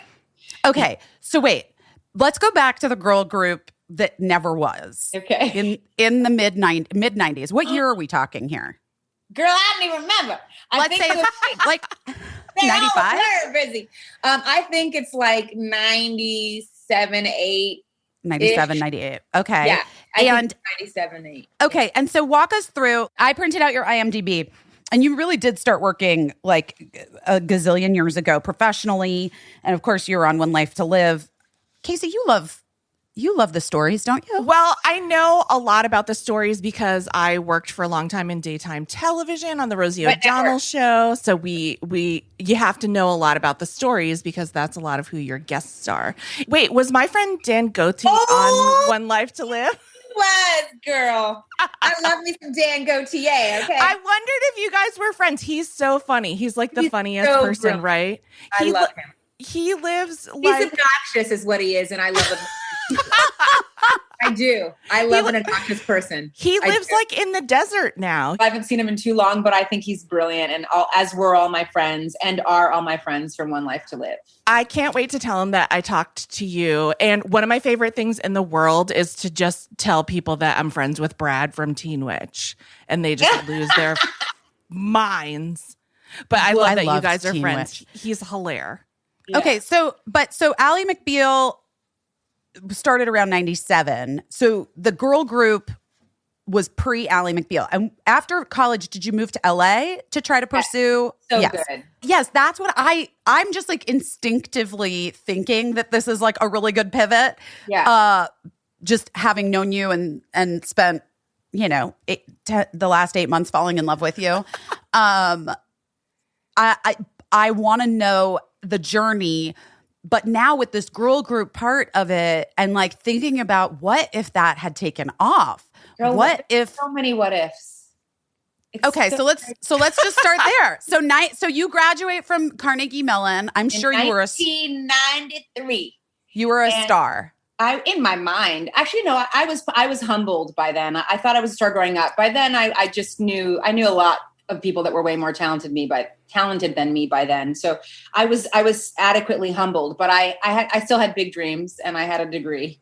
And and I had friends like Billy Porter and, just all kinds of really talented, really good friends from school that were making it happen. And they'd let us like crash on their couches and figure out New York City. So I came straight to New York. Actually, Billy got me a job, but this is a digression.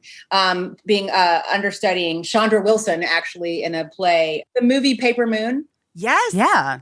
There was a musical. Make Paper Moon. It's a brilliant musical that didn't happen. There's a lot of different. That's why I forget this stuff. There are so many didn't happens. Yeah. But Chandra Wilson had the lead of the Imogene, the black girl in this play. This is totally not where we're going with the story. But I love it. Something else. And they needed an understudy, and Billy Porter. They asked Billy Porter because we used to call him the mayor of New York City. He wasn't famous, but everybody knew he should be. Yeah. And they called him. He's not a casting director. They're like, who do you know that can be funny and sing this part? Because Chandra Wilson, was pregnant. She was going to have her first child, who's now probably 37 years old. I'm kidding. Because that's how long ago this shit was. Anyway, and so I got this part. So I had a job coming to New York City, and I was doing theater. I had that role. I was just doing, and then I started doing regional theater and tours. I was just a theater girl, and I was on my way. And it just crossed my mind one time that I missed school. I wasn't done being in school. I just felt like my friends that don't do what I do, in 2 years, she's going to be a doctor, she's going to be a lawyer, and I'm going to have done 2 more plays. You know what I'm saying? And I felt like I missed that. I just missed it. Not that you have to go to school to do this, but I missed it.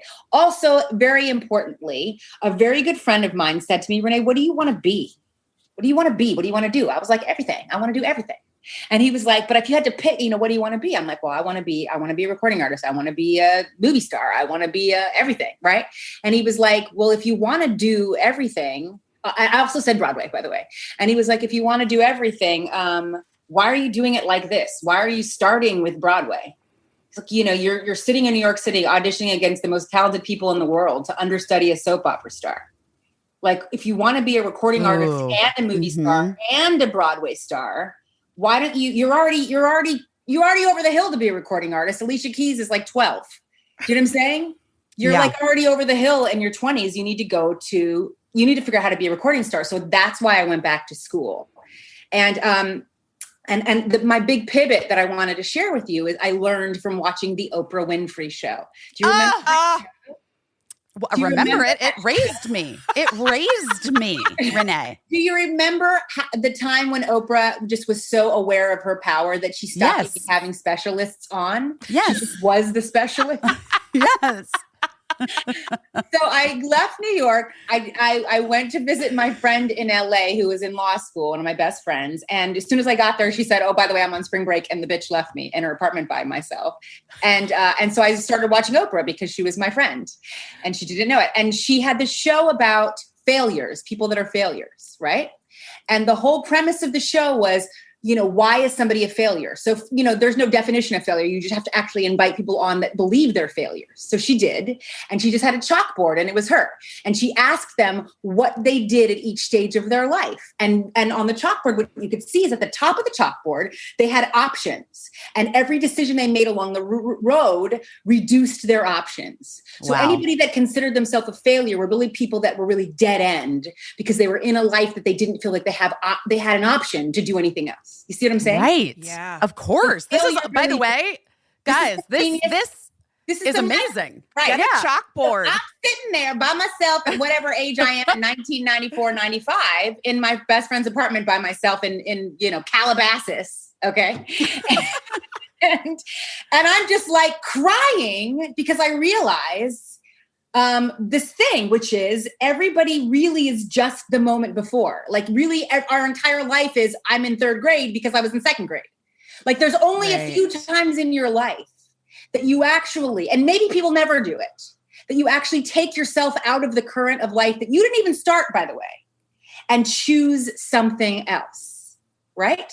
Oh my God. It just hits me, right? In my 20s in this apartment. And I say, I got to do something else. I've got to go back to school, right? I'm not going to just do another play. Not that I don't want to, but I've got to figure out how to do something different. And the reason why I chose school is because I felt that was the way to have another career. I just knew how to network in a school. So I basically started calling schools. And next thing I know, I was getting a master's degree in vocal jazz at the University of Southern California. And I called my parents, I called my friends from school, like Billy, and he's like, why are you going back to school? This is ridiculous. But the reason why I did it is because I wanted to have my own voice, right? I wanted to figure out how not to sing like whatever girl just originated the role that I wanted to play. Right. I wanted to sing like Renee, right? Yeah. So that's where I was in LA trying to learn how to play this acoustic guitar that's actually right behind me. and with the dream to be in Lilith Fair. Does anybody remember Lilith Fair? This is Renee, we're of the same generation. I know you always you're like, I probably baby fat you. You listen, age doesn't matter. We're the same generation. We are the same generation. We're both Gen X women. Yes. Lilith Fair. I had the t-shirt. I went. Girl, I just wanted to be barefoot with an acoustic guitar and sing my heart out. I just wanted to tell my story. Girl, I have songs with a Z, right? I just wanted to do that so bad. And so I graduated. So Ally McBeal was God's gift to me. I used to say to feed the beast at home, because what I was doing was sitting in my best friend's backyard, writing music that nobody was signing, right? Right. But I had to tell them I was doing something with 2 degrees. I had a master's degree and an undergrad degree. And I was singing in a band called Charisma with a Z. Yes. At clubs in, what is it? What is those towns north of LA that like Pomona? Pomona. Pomona. Pomona at the casinos. up there. Oh my God. For like $100 a night. That's what I was doing. But like what I could tell my parents that I was doing was that I was on Ally McBeal, which really was a great, fun job, but it wasn't like what I was doing. I was trying to get signed and by any means necessary. And one day one of my girlfriends, Kenna Ramsey, called me and said, do you want to be in this girl group with me? And I said, shit, yeah, I ain't got nothing else to do today but write these songs ain't nobody heard. And so yeah, we just started and it was exciting, you guys. Because these guys, there's two guys, they dressed us up. They paid for it. How did they find Kenna? Kenna, first of all, she is the singingest girl you've ever met in your life. She's drop dead gorgeous. And she can sing like Patti LaBelle or anybody else. She can sing anything effortlessly. All of my friends, we all sang backup. She sings backup for everybody, David Foster, everybody. She's one of them. And she called me. She's like, do you want to do this? I said, yes, I do. There was another girl that was already in it. She was the girlfriend of the producer. Okay. She was like this tall, model looking, really brown skinned Black woman that sang. She had a low register. And every time she sang, I wanted to sleep with her. Okay. And she had like that low voice. She was super sexy and she was his girlfriend. So she was in. And then there was Kenna because she could sing to the stratosphere. And then there was me because I don't know. And then I invited in my friend Billy, who I met in Toronto, who could play the piano and sing. And she's racially ambiguous. Okay. and the record label paid that, she couldn't get into the country to work. This is how legit this shit is. They brought her here on one of those things. Yeah, they pay $10,000. It's at least it's a work visa for entertainment, specialized entertainment, and you have to have like a very legit company has to sign off on you and write a letter to the government and then additionally pay $10,000. Saying that nobody else can do the job, what you're going to do. I was a hero. She quit all of her work, all of her jobs in Toronto and Canada, and she came to LA to be in this group. And they took us to this little cheap clothing things on Venice Beach, and they put little rags of clothes on us. And this is what I forgot till my girlfriends reminded me today. We used to sit down in interviews and talk, and they tell you how old you are, by the way. And that's that's not just for girl groups. Anytime you get a record deal, I learned you have to be as young as possible. So like, let me tell you, if you were like 35, they said, or 45, you started as 35. If you were me, that was like 26, 27, 28, they said, you're 21. You're 2021. That's what they said I was. Can I tell you briefly why I'm so familiar with this? When I started out in entertainment, I would sometimes help talent assistants on talk shows fill out the paperwork so that somebody can get their like $250 honorarium. And somebody would always fill out the paperwork, but then you have to like photocopy their driver's license and it would always be off by 7 to 10 years from what they wrote on the paper. At least. But do you know, but we talk a lot in our show, Girls Five Eva, about how we have to reclaim the narrative and how muted we were. And we haven't talked about is the ways that we're muted. It's not just that they don't say anything. If somebody tells you at 27 years old that you have to pretend to be 20, clearly I talk a lot, and this isn't new. I've always talked like this, but every interview they would ask me a question, and every 10 years of my life experience was negated, so I couldn't answer. They'd be like, and I would be like, I literally was mute. I didn't speak in interviews because I couldn't remember what I would have known at 20. Right. You couldn't talk about college. You couldn't talk about the fact that you had a master's degree. I couldn't talk about even living outside. I was like, can I mention that I graduated from high school? I couldn't speak. Right. So I was dressed, I was whatever. Anyway, so they wrote this hit song for us that I sang on Fallon last night. And I liked the song. It never even crossed my mind how ridiculous the words were because it was such a bop. It was such a great bop. Renee, tell Caissie what the lyrics are. Yes, you can find you a good man. But when you do, you gotta treat him right. Make sure your love is out of sight now. That's the whole hook. Is that not a hook? That's a hook. It's a hook. Yes, you can find yourself a good man. But when you do, you gotta treat him right. Make sure your love is out of sight now. Okay? Clearly, we did not write the words ourselves. But anyway, so that was our hit. And this is what's so crazy. I remember I recorded my vocals. And I think we were like the 4th or 5th iteration of this group because I had to record over some other girls' vocals. Oh my God. Yeah, oh my God. That's how replaceable we are. They lived in this mansion. The producer had this huge mansion and the girlfriend lived in there with him. And I remember I was recording my vocals late at night in the studio and like the wall made some sound and he just picked up a random hammer and just started banging at the wall and then stopped. I only tell you all that to say, just remember that strange moment in the mansion. And now I'm going to jump cut to the our moment with the when we're in a hotel room to meet the A&R executive, right? Yeah. So we're all dressed up with our little clothes on and we're ready. We all know the parts of our songs and how we're going to kill. We've done this meeting a bunch of times to get this far and we've just wowed them every time. They kept saying Destiny's Child, Destiny's Child, Destiny's Child, Destiny's Child.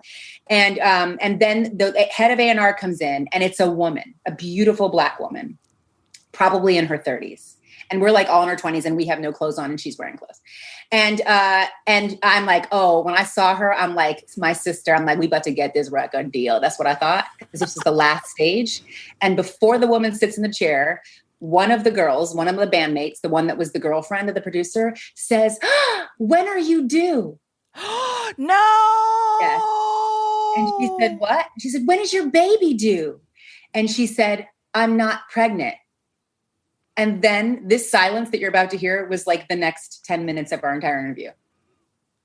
I can't even do this. I can't. This is what I didn't get to tell you last night on Fallon. This is what I found out when the thing crashed and burned, and it crashed and burned immediately, and that's why I forgot. The reason why she asked that question is not because the woman looked like she's pregnant, but because she was pregnant. And she didn't tell us, and they just wanted to get her in the record deal so that we could sign it so then she could have her baby. So then we would have all sat around, like owned, like, you know, like property for 2 years and not be able to do anything. That's the first thing. And then I found out that the mansion that they lived in did not belong to them. They were squatters. What? Did you know that there literally are people that just go through the newspaper and find houses that are foreclosed on, break in, move some shit in, and then it takes and change the locks. They change the locks, right? And the California is not going to do. They first have to figure out that you're there. Then they have to start proceedings to get you out, so you can live in a mansion for like 3 or 4 months, and then you just move to the next one. Oh. So I'm up there recording. There's literally like that's how fraudulent they were. And the only reason why I ever came out is because it crashed and burned. And if it hadn't crashed and burned, that would have been the start of another girl group that probably wasn't that different from any other girl group that ever makes it. I'm just saying. That's wild. But also you would have been in business with legit fraudulent like fraudsters. People, which I don't know is that different from people's experience in the recording industry. But I have to tell you, just to jump cut, you know, the reason why I went back to school when I told you that whole thing about the pyramid and the reverse pyramid that Oprah taught me, you know, in her show. Which now we all know and we're all thinking about. It's like there is no definition of failure. I just want to bring this home. It really is just your feeling that you don't have options in your life. That's really what it is. You could be you could be living in a mansion that you actually bought and feel that way. And so what I learned is that what you want to do when you're making decisions in your life, you want to make decisions looking not at the moment you're going into, but like the X missions, right? Yeah. Like what are my options going to be when I graduate from this stage of my life? And if it gives you more options than you had when you went in, your pyramid is going in the right direction. So when I'm making decisions about what I want to do, my question tends to be things like, what kind of options and opportunities will this yield me when it's over? This is gold. Also, should you have a talk show?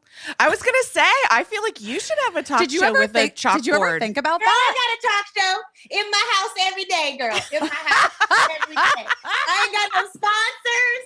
Okay. I don't know why you don't have every day with all this experience and a great, I don't have any of that. But in my own life, if you call my house and I answer the phone, we are having a talk show. I can't help it. Wow. Renee, you know I'm obsessed with you. This, though, I love this so much. I think about how you were at that moment right before the A&R meeting with the big wig in your little rags. over your boobs. Over my little boobs. My perky boobs. Thinking in your head, this is it. I'm about to be a star. And when it all fell apart, what did you think was next? Like, what was your move?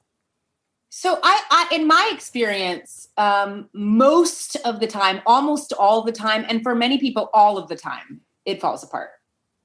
Yeah. I mean, the miracle is that it ever works. I mean, and the crazy thing is that we are all miracles. Like, you know, just the fact that we made it through the 9 months, right? We came out, just the fact that we're here, we're all miracles. Totally. So, you know, so what's crazy is if you ever really look at the odds, we've all already broken them always. So we live with a certain sense of audacity, like dreaming, because we are the one in a gazillion, right? But the crazy thing is that those odds don't work for you forever, right? And so that's what's interesting about, you know, the career that we choose that everyone tells kids not to take, which I disagree. Because they're like, oh, the odds are against you. And they are. You mean like a career in entertainment or a creative pursuit? You know, you need something to fall back on. Oh, yeah, I think that's maybe bullshit. That was real in a world where a degree in anything guaranteed you anything. But because nothing in our economy, in our country guarantees you any comfort in life, right? Right. Why the fuck not be an actress, right? You know what I mean? Yeah. Why not say I want to have a dream of a talk show? Why not do that? Because the closest thing you have to a guarantee is your passion for something. So that's how I believe. That's what I believe about how we should fuel our road. But I also think that, you know, we can't be result oriented. This is okay. One time I did a movie. I got to do an independent film. You know, the beauty about things not working out is something else might cross your desk and maybe fit. And so I did this movie. It's actually why you call me Renee Elise Goldsberry, because the producer, when he came to me and said, "What do you want your name to be?" I just told him my name. I didn't know that it was like this was the moment. This was the big moment where I could pick a name. No. I had no idea that this is the my moment first, middle, and last name. Gabrielle Union. You know, I should have came up with a star name. I should have said. What do you mean, Renee? First of all, Renee is exotic. Renee Elise Goldsberry is literally just every random name that my mom gave me that's on my birth certificate. I think that your name is fantastic. That's a star name. I don't think it helped me. I don't. I think that if I would have been Renee Elise. Okay. I would have been Renee. This is what I would have been. Renee Ryan. My brother's name is Ryan. And I just went, Renee Ryan. Come on. You're not Renee Ryan, though. You're Renee Elise Goldsberry. That's just like 3 names for no reason. Like I love it now, especially now that my married name is Johnson and I did not upgrade that shit at all. Like I really, that moment could have happened for me. When he came to me and said, Renee, what do you want your professional name to be? I said, Renee Elise Goldsberry. Like I didn't know what we were doing. And then here I am with Renee Elise Goldsberry forever. But in that moment where I was starring in an independent film called All About You. And it was another exciting, big, what if I'm about to be a star moment in my life. I've had a few of them. For what it's worth. And I remember him saying the whole time, Michael Swanson, he's actually a huge executive at NBC right now. He's a really good friend of mine. And at that moment, he was like an independent producer producing his wife's independent film. And the whole time he was like, Renee, are you so excited? You're about to blow up. You're about to blow up. And even then, I was probably 28 at the time.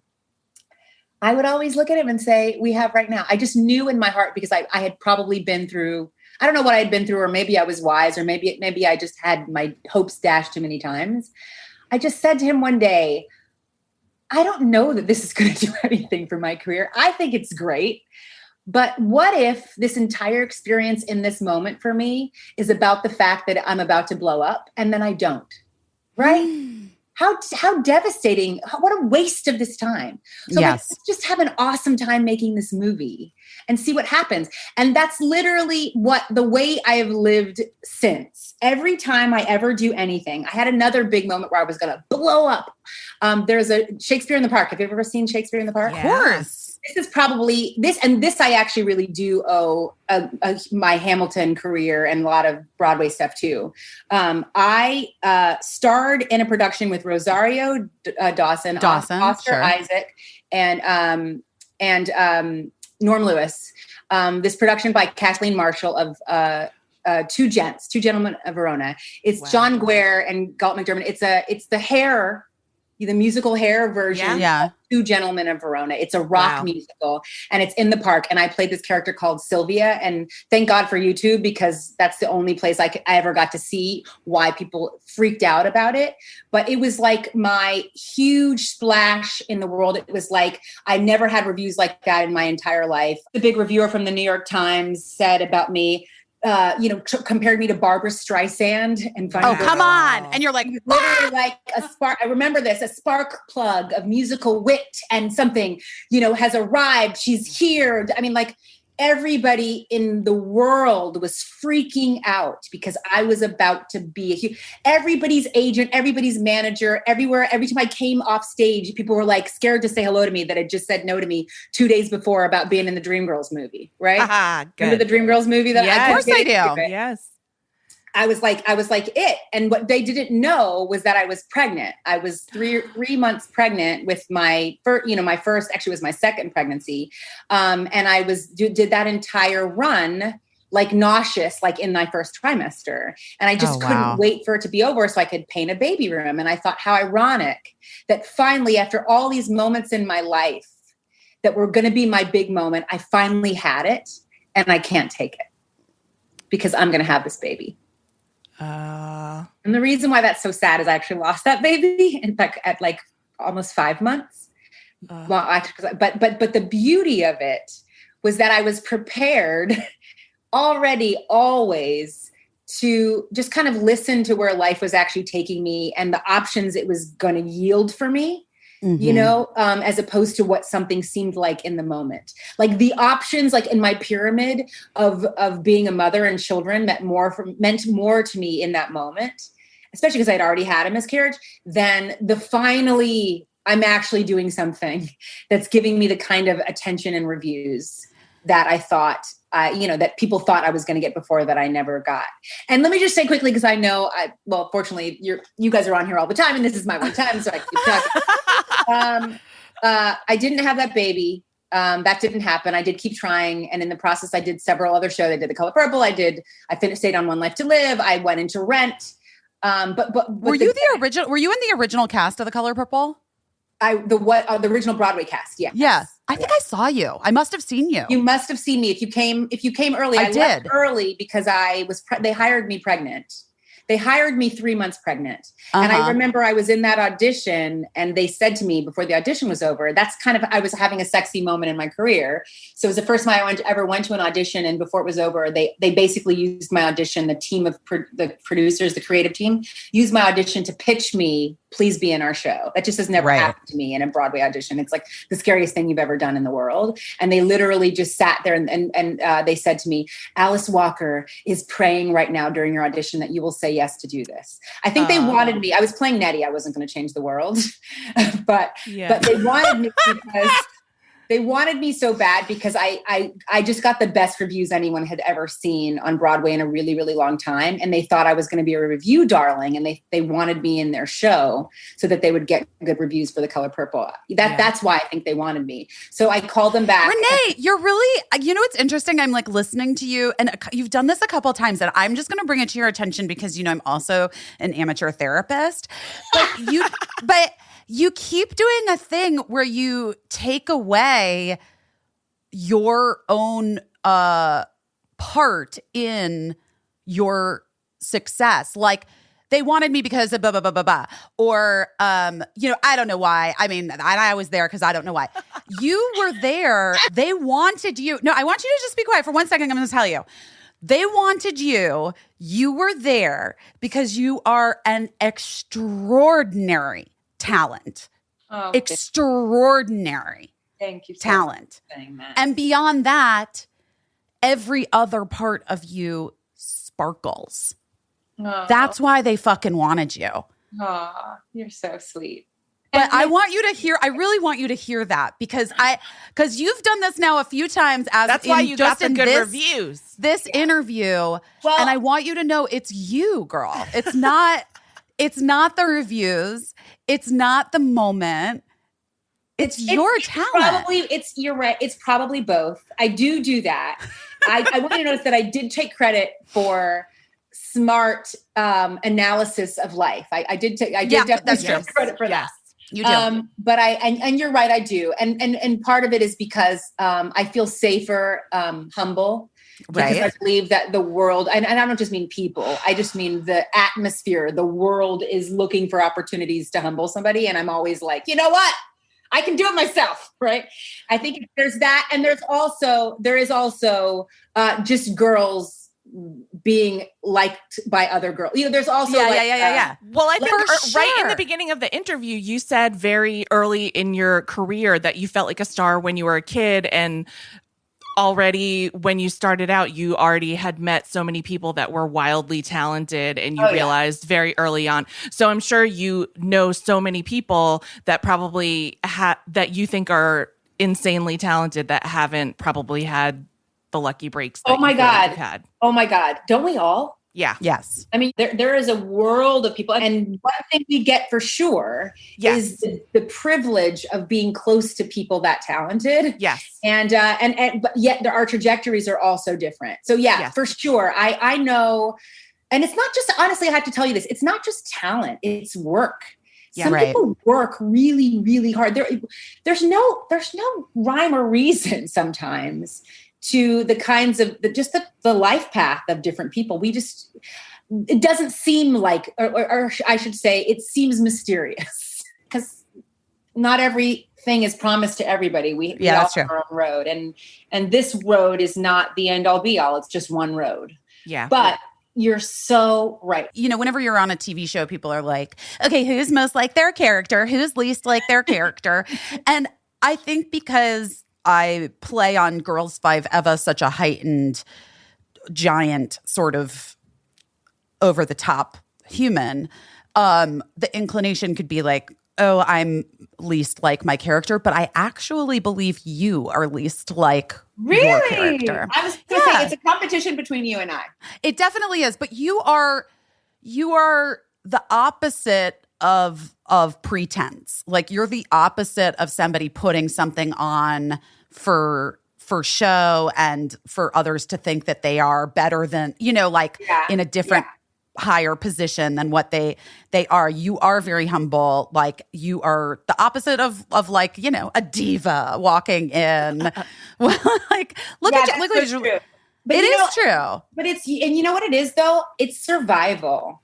Because I think it's hugely important. I mean, it's my lifeblood is to have allies. Anytime I show up anywhere, it's literally like, let me help you. Can you help me do this? Right.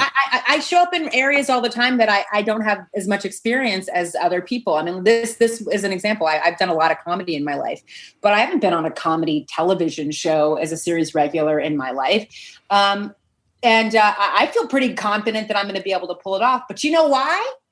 Because we're going to do it together. Yeah. Yes.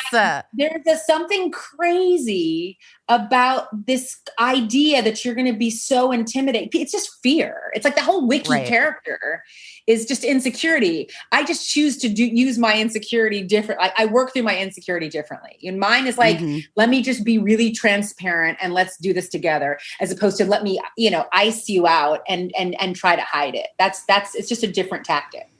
Well, I like your tactic much better. It works, girl. It works.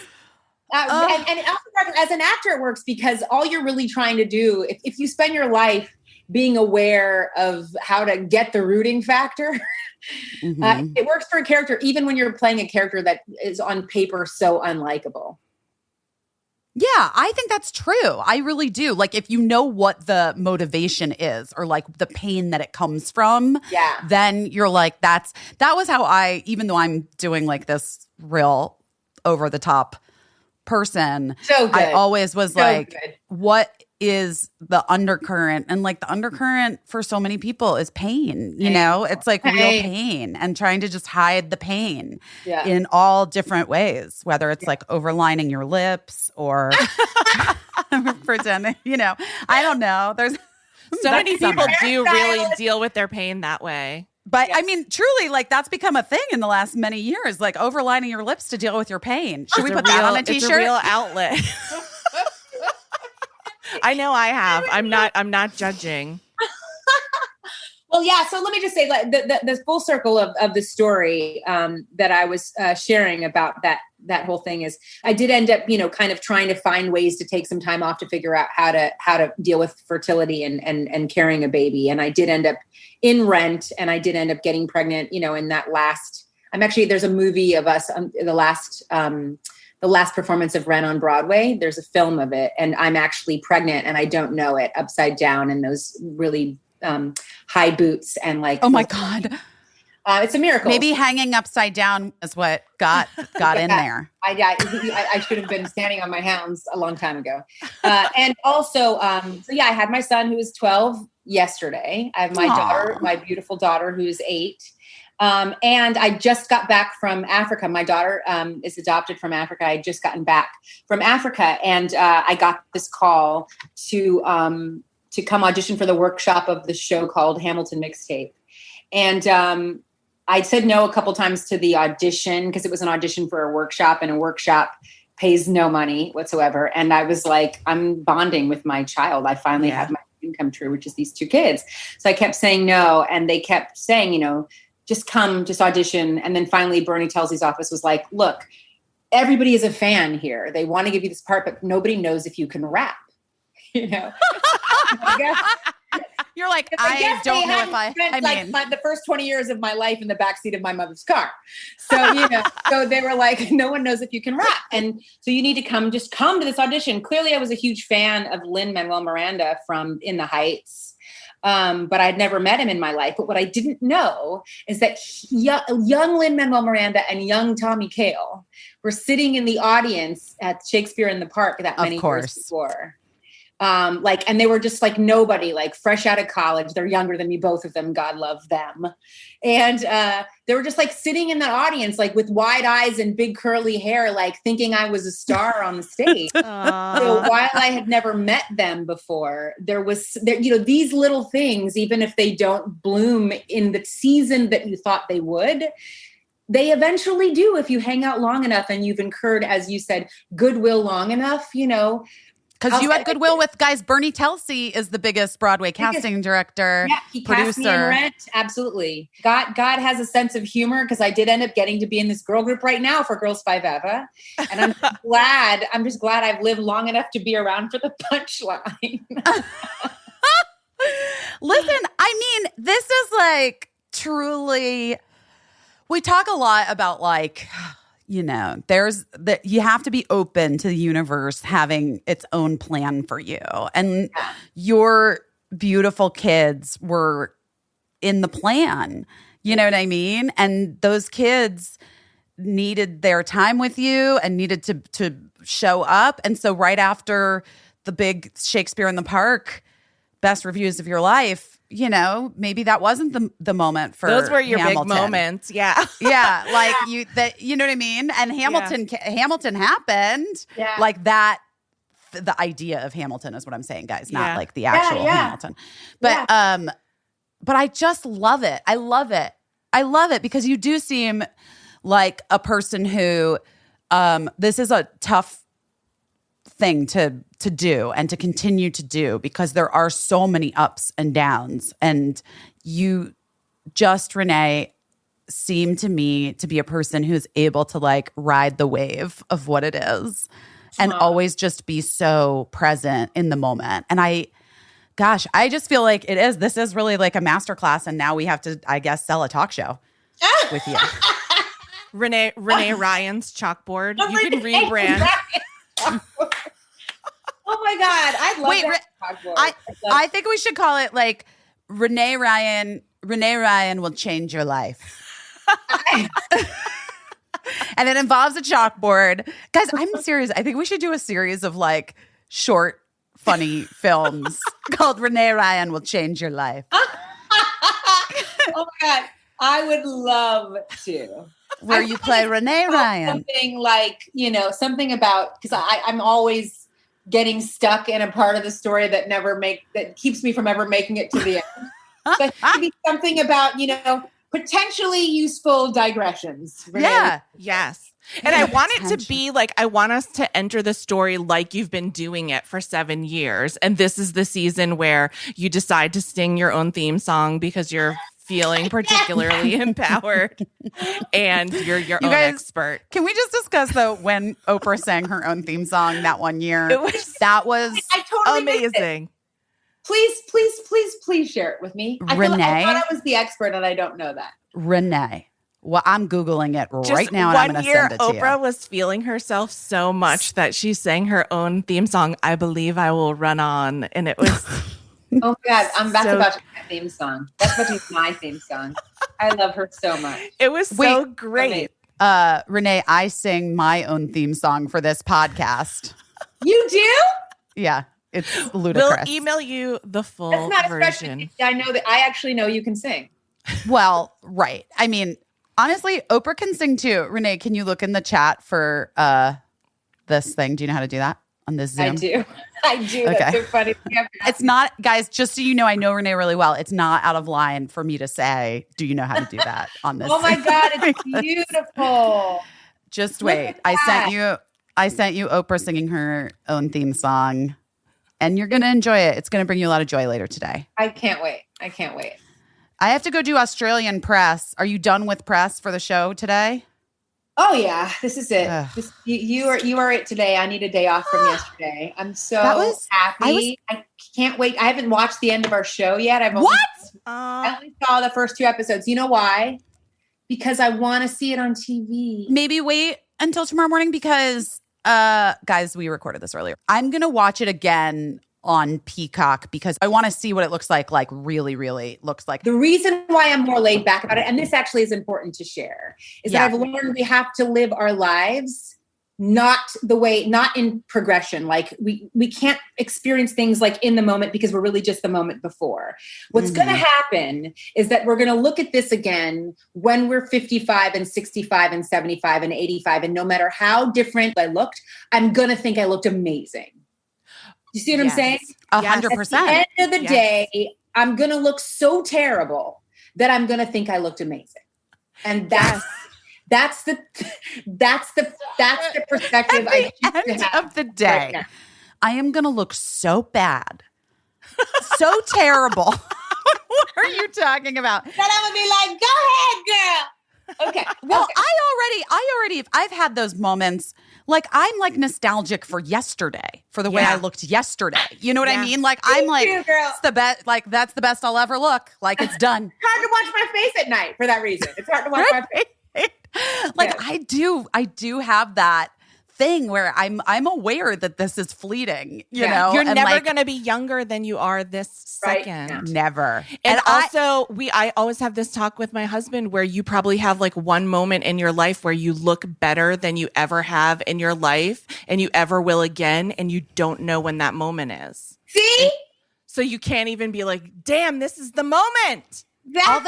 But if you go through life thinking like, damn, this is the moment, then you feel really good about yourself. I mean, it's never getting better than this moment. You can be saying that every moment. I say that every moment. It's never getting better than this. Right here. Whatever it is. So I had started my period on Fallon last night, and I had chosen to wear I hadn't chosen. I was suggested to wear that red dress. It was, and I literally had my body con. Like I 2 inches of bloating on my stomach. I'm like, this is a terrible idea, but it's too late to change the course. What do you do? You looked amazing. You just got to show up. I do think that is the benefit of age, is that perspective. Because I think, especially when I think about the ladies on the show, I think we all really do have that perspective of like not looking to the future of what anything could be, but really just enjoying it. I just felt like in the filming of it, in just now this promotion that we've been doing together, sometimes virtually and like occasionally like last night in person, and the Hollywood Bowl experience that will have already come out by next week, so we can talk about it. I do think that I've just been so acutely aware that like this is the best thing that's ever happened. Like this could be the best thing that's ever happened to me, and I love it so much, and I'm so grateful, and I'm so excited to have been able to be a part of it and to form friendships with you and the other ladies, and I'm just like loving it all so much. Amen. And that just like that's full circle too, because that has nothing to do with the result.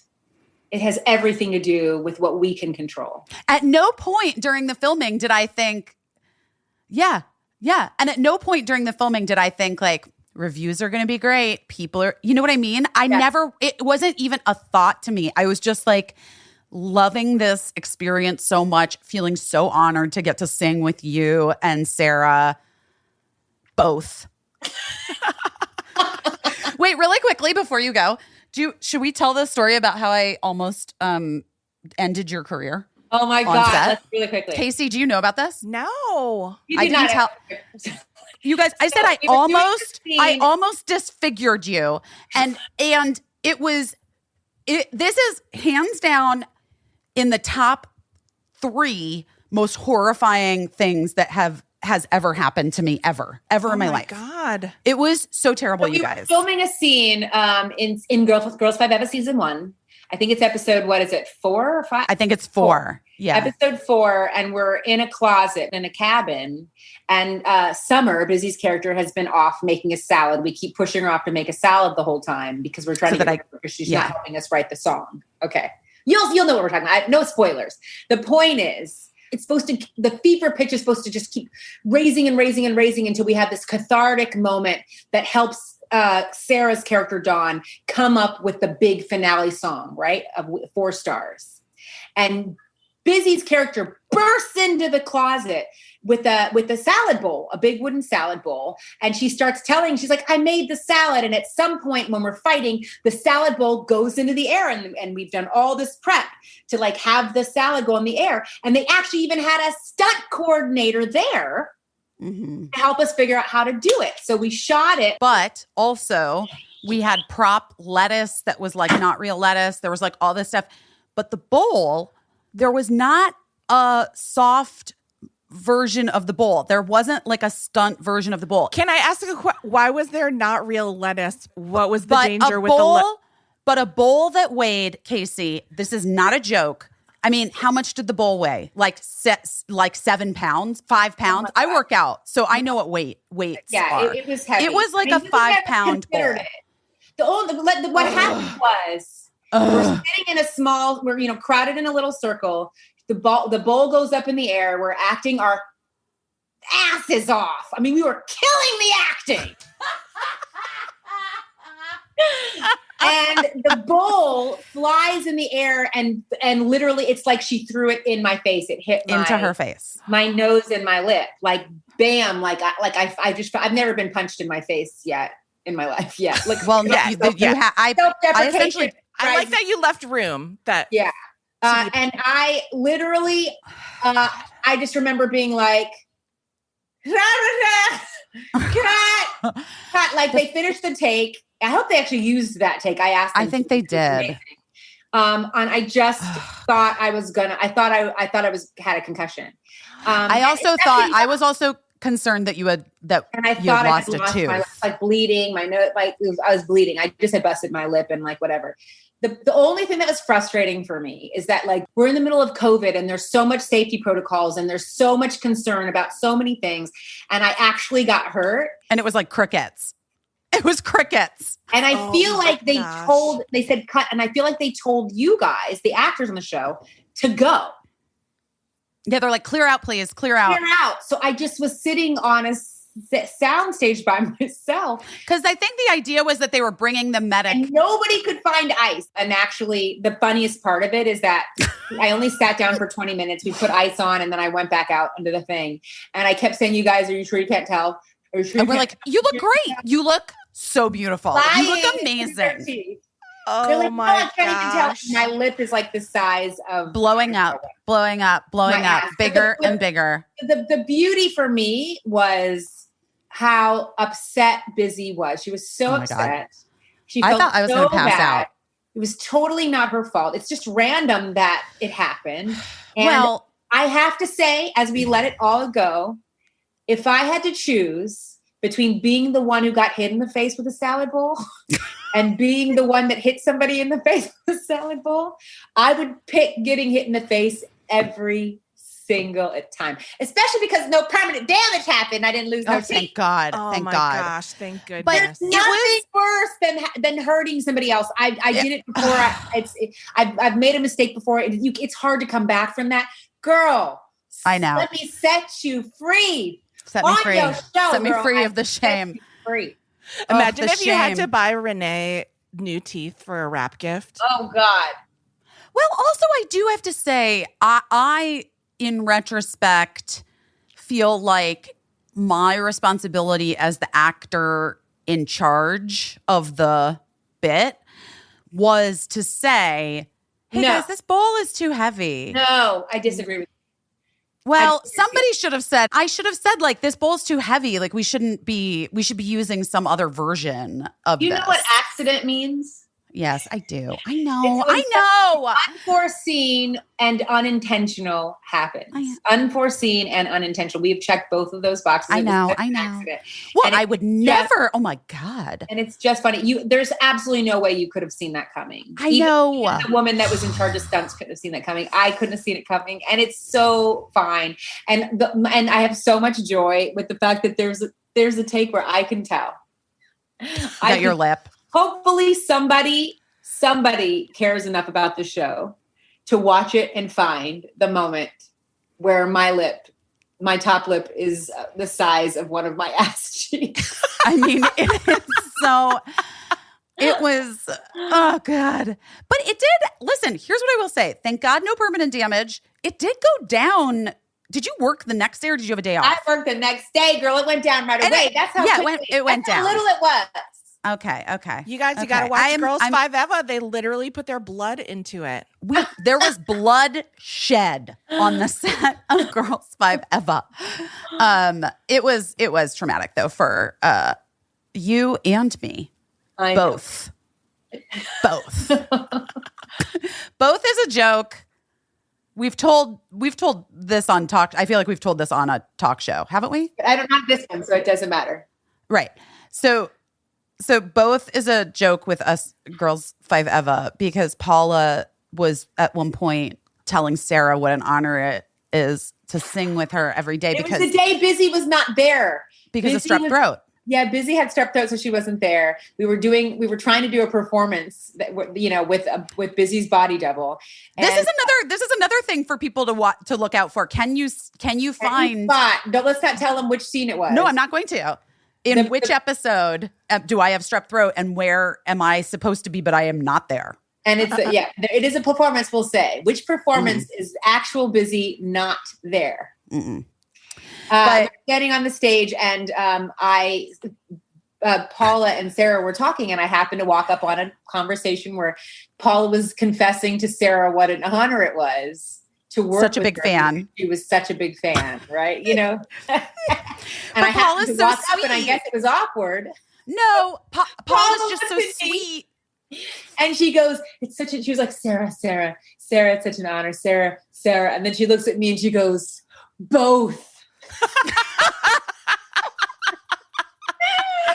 to try to save it. Like to be like, She tried to save it. And you know what? I should have just let her get away with it, but I couldn't because we knew each other. We loved each other too much by then.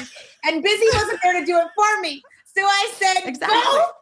Both.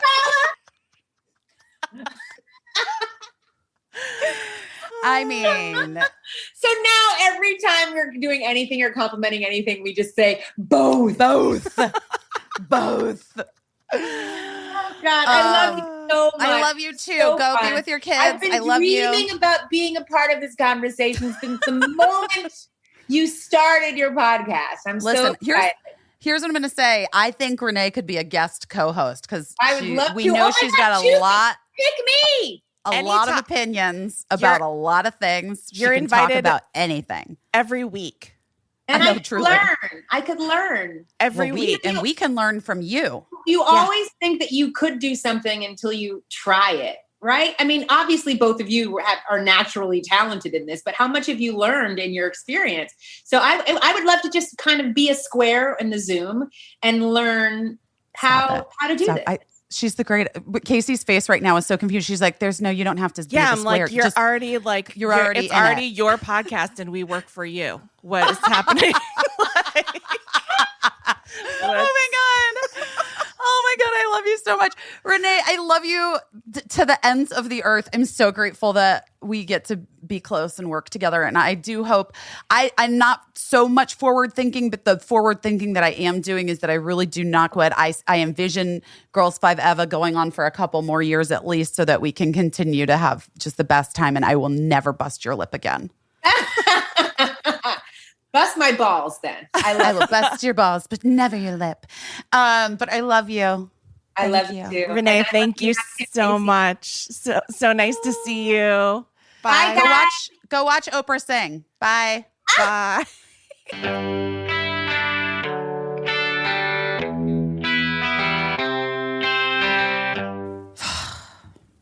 Renee Elise Goldsberry. A dream. She's a dream. A dream. Not to make you feel terrible, Busy, but I did watch the Salad Bowl episode, and you really can tell. You really can tell. Yeah. Cracked in the face with a salad bowl. Mm-hmm. Listen, guys, I'm not saying it didn't happen. No.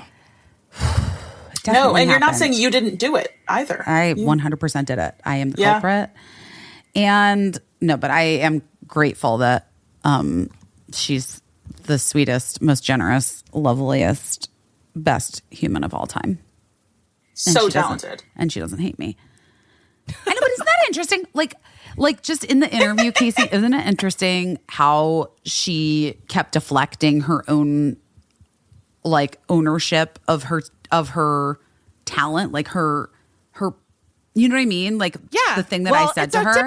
It's so typical. I know. You know? I know. It's like, but I think it's like when you hear it, like you do it yourself. Everybody does it themselves, guys. Yeah. And this is what I want you to this is why I'm bringing this up again, you at home, while you're listening to this podcast. Because everybody does it. Almost everybody fucking does it. And if you don't do it, you're a fucking asshole. Well, that's kidding. the thing. No, but that's the thing, I know. right? It is the thing, right? You think that if you don't do it, you are an asshole. But I'm here to tell you, it is nice to have a conversation with a person who's like, yeah, I mean, I knew I had this gift and I like went for, I don't know. Somebody who can like just unapologetic. You know who can? You know who is? Sarah Bareilles. Sarah Bareilles is like that? She does. Well, she does own her talent and like she does own her part in her, she also will say like, I got lucky and I had, but. Yeah. What I think of, the word that I think of when I think of Sarah Bareilles is balance.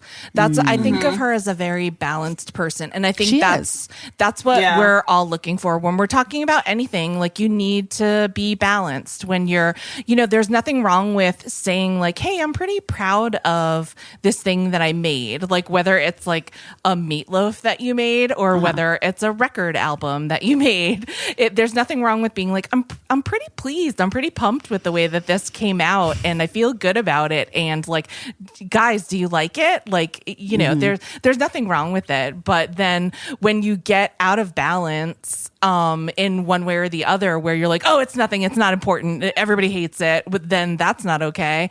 But when you go too much in the other direction where you're like, yeah, fucking of course it's great, then yes, you're an asshole. So so it's Sarah Bareilles is very balanced. And I just love, I don't know, I love Renee's perspective on everything. Yeah, I loved working with her. I love her journey and all of the pivots that it took in her career. What she said was so wise. When she takes herself out of everything, I think she's trying not to tempt fate. Like she was saying that whenever she's like counting her blessings, she's saying like, don't take this away from me. Ugh. I had, I don't even, this is too dark. I'm not even going to bring it up. I'm literally not even going to bring it up because it's too dark and I don't want to do it. And it's just too dark. That's Busy's version of a blind item. Like I'm always bringing up like a celebrity blind item. Busy's version of a blind item is, you know what? Nope, too dark. Nope, too dark. Too dark. My brain is too that part is too dark for me to mention, to say out loud to you in public. I have said it out loud to other people, but I will not say it out loud to all of you. Here are some hot topics. Hot topics. Is that The View? Who says hot topics? The View says it. I think other everyone people says say it. Yeah. Okay. Yeah. Okay. It's also a store for plaid pants for teenagers who are And sad. chains. I Wallet love chains. Hot Topic. Yes. Okay. Here are some other things. We have the Bennifer 2.0. We already talked about that. Yes. Yeah. We've got, is Leo unrecognizable or does he just need, you guys, that was so dumb. What is with this bullshit where it's like, you're never going to recognize this super famous person in the picture from their new, and it's like, yeah, no, it's very clearly that famous, That's very clearly famous Leo. person. Looks exactly like Leonardo DiCaprio. Yeah. Also, we never talked about the Nicole Kidman looks exactly like Lucille Ball. And I think people don't know what Lucille Ball looks like because there's reason to believe that no one knows what she really looks like. Yeah, she doesn't. Nicole Kidman is not a dead ringer for Lucille Ball at all. in that photo. In that photo. Everyone got by a clickbaity headline that made it sound like Gwyneth Paltrow said she broke down and ate bread during quarantine, but she didn't. She said she drank and ate a lot and went off the rails, which basically all of us could say, including me, and she sells vagina racks. But we desperately need media literacy. Busy's just reading my notes. That makes me laugh so hard. Because the truth is, I fucking hate that shit. It's like these clickbait headline bullshit things of like Gwyneth Paltrow went off the rails during COVID. It's like, okay, guys. Gwyneth Paltrow just said conversationally that like she was drinking every night during lockdown and she ate a lot of pasta and bread. And then the Guardian spun it like she said that her lowest moment is that she ate bread during quarantine. And they made that like a headline, like she said, like my lowest moment. And then people were like, oh, fuck Gwyneth Paltrow. But that's not what she said. She just said like a thing like that we all would say, you know? Right. And like, I know that there's a lot of things that you can say about Gwyneth Paltrow, which I was saying in my notes about the podcast. I was saying like, she sells vagina rocks. Like if you want to talk about Gwyneth Paltrow's vagina rocks, we can talk about that. But, you know, her talking about drinking every night during quarantine and eating a lot of bread and pasta, we can all say that, you know, that you can't like knock her for that. Like if you want to talk about the fact that what she was drinking every night was quinoa whiskey, if you want to like have a laugh at that, go ahead. Like, you know, like, okay. But don't get all also, like riled up because she didn't say her lowest moment was that she broke down and ate bread. She didn't say that. Right. Also like the whole off the rails thing. Like if drinking and eating bread is off the rails. I think she did say off the rails, but I think she said it like colloquially, like we would say, like I would say, like I ate a whole pizza, I'm off the rails, like you know what I mean? Like it was that is a normal Tuesday, yeah, like a normal, you know, and it's just like, oh, we have bigger fish to fry, folks. Yeah. I fully fucking agree. Also, I like just never understand why anything is trending ever. I mean, look, there's Twitter trending topics. There's like 10 of them, right? There's 10 holes and they need to be filled, whether there's 10 things going on or not. So if there's like 20 things going on, then, you know, only 10 of them make it. And if there's only 5 things going on, Twitter's gonna like dig down and find 5 other things from like history or 5 things that are made up or 5 things that aren't important. And, you know, those 10 holes are always going to get filled. Yep. So like, it's kind of on us. We need media literacy. It's kind of on us to like read this and be like, oh, Gwyneth Paltrow didn't really say this. Really? Yeah. Here, I do love that NBC is like, fuck you, Golden Globes. Bye. Oh yeah, that was I love interesting. it. And Tom Cruise gave back his Golden Globes, which is He gave them back. Yeah, which is kind of interesting that he's protesting something. But It is interesting, I have to say. yeah,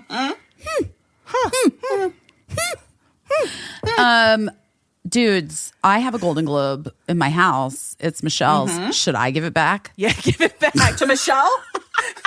Here, Michelle. Just wondering how you feel about that. Elton John's trending. Well, okay. Seems nice that he's trending. He's getting an award. Guys, I don't know. I don't know what any of this shit is or what it means. Congratulations, Harry.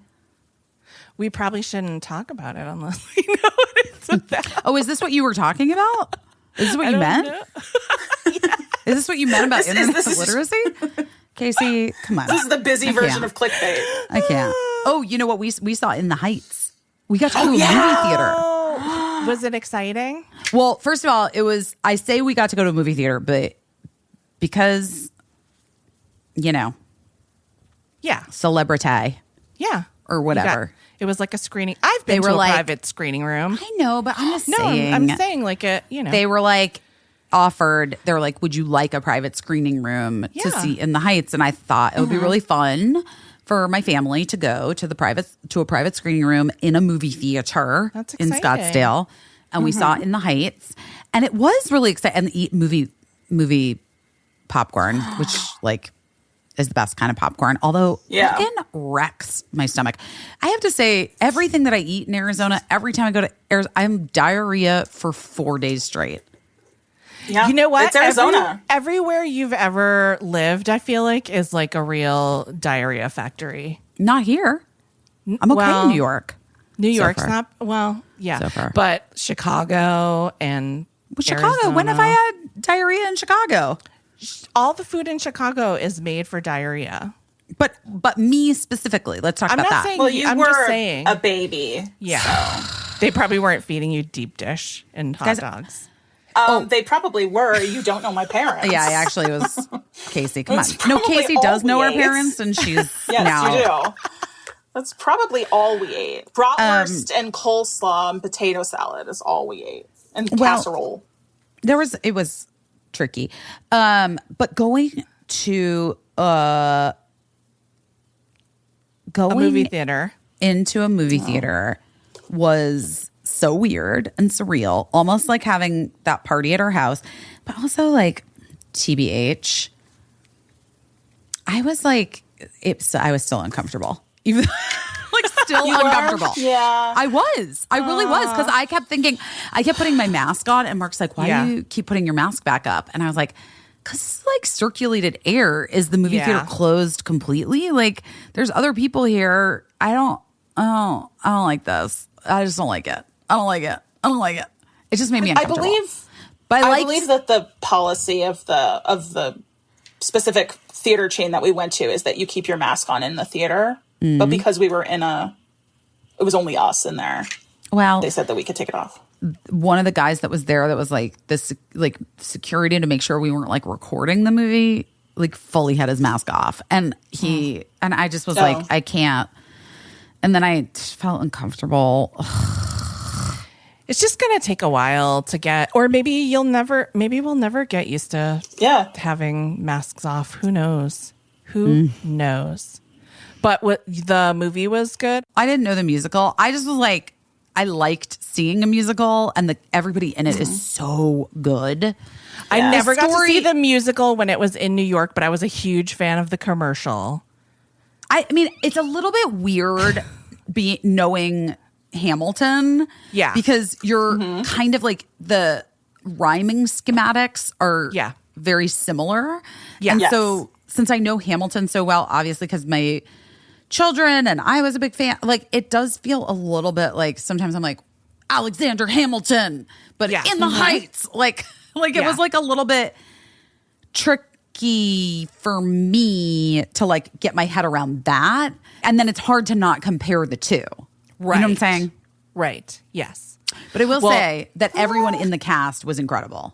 Yeah. Phenomenal. And the songs were fun, and like it was like fun to watch and fun to be in a movie theater. And I enjoyed it. Yes. Yes, it was enjoyable. I do I have some can't wait. howevers, but yes. Oh, you have howevers? Well, that was I gave you my however. However, like knowing However. Hamilton as well as I do, I was a little bit like sometimes I'm like waiting for him to break into Hamilton. Gotcha. Well, I can't wait to see it with twin Manuel Miranda. Anything else, guys? Should we let you go? Let's let you go. Let's let you get on with your week. Let's let you get on with your folding your fucking laundry, whatever else you're doing right now. That is absolutely it.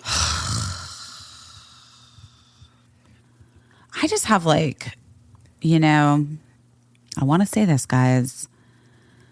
The world is coming back in a way. It definitely feels weird. It's hard to know how to proceed. You have to remember to tell people that there's food downstairs. That's all. That's all I want to say. And you have to do what feels right, but also check what time it is if you're at someone's house. Yeah. And maybe leave before it gets too late. Right. And it's okay not to go as well. Yeah. It's okay not to go. If you're not ready. If you're not ready. Some people aren't ready. And I understand that. And some people are like, what are you talking about? I've been going to parties and I've never stopped.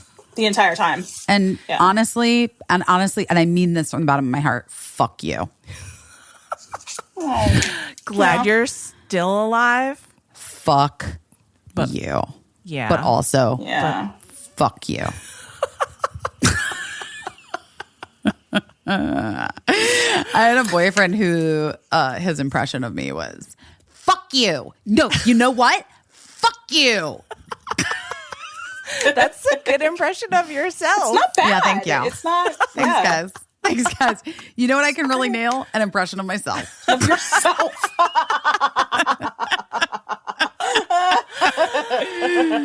Also, fuck that ex-boyfriend. All right, guys. I love you. We love you I so love much. I I hope love you're you, having Busy. It was great to see you. Oh, I love you, Leigh Ann. Thanks for helping me with the big surprise. Yeah, thank you. It was so nice to see you. It was really nice. It was really great. And it was great to see you. it had been too long. It had been too long. You guys, what a fucking wild journey this has all been. But we're here. We got to figure out a new way to be moving forward. Oh, I got to call the pediatrician and see. When do we find out about these vaccines, guys, for the kids? Oh, as soon as Thursday. Evidently, from what I understand, is the first day that they can get their Birdie's like, 12-year-olds. give it to me. And I was joking, and I was like, hey, Bird, do you remember when you ran from the the doctor's room we were in, ran out Right. and hid in another room, examination room, under a desk and behind a chair so that you didn't have to get a shot. Oh my and Birdie God. was like, fuck you, Mom. This is different. I want the vaccine. That impression of Birdie was also good, though. Just FYI. Yeah, it wasn't bad. It wasn't bad. Birdie was so cute to our parents. They sat down and learned how to do crochet. with my mom, even though my mom couldn't really teach them because She's my mom is left-handed. left-handed. And so it was So she does everything backwards. So it was just literally an hour and a half exercise in futility. Yeah. But it was cute. But they were so sweet the whole time. They would let Grammy explain and it was just sweet that they had this one-on-one time together. It was really, really nice. I know I'm not going to hear the end of it for a long time. No. From Grams. Well, guys, thus concludes another episode of Busy Phillips is doing her best. If you have enjoyed your time here, I really encourage you to like it and subscribe and download. Is this a callback to the beginning? Maybe. Yeah. But also, maybe I hate that voice and I have to retire it forever. Guys, I don't know how to do this. I don't know how to do it. Anyway, I love you. I'll see you later. Guys, don't fuck it up this week. Bye. Bye. I don't know what I'm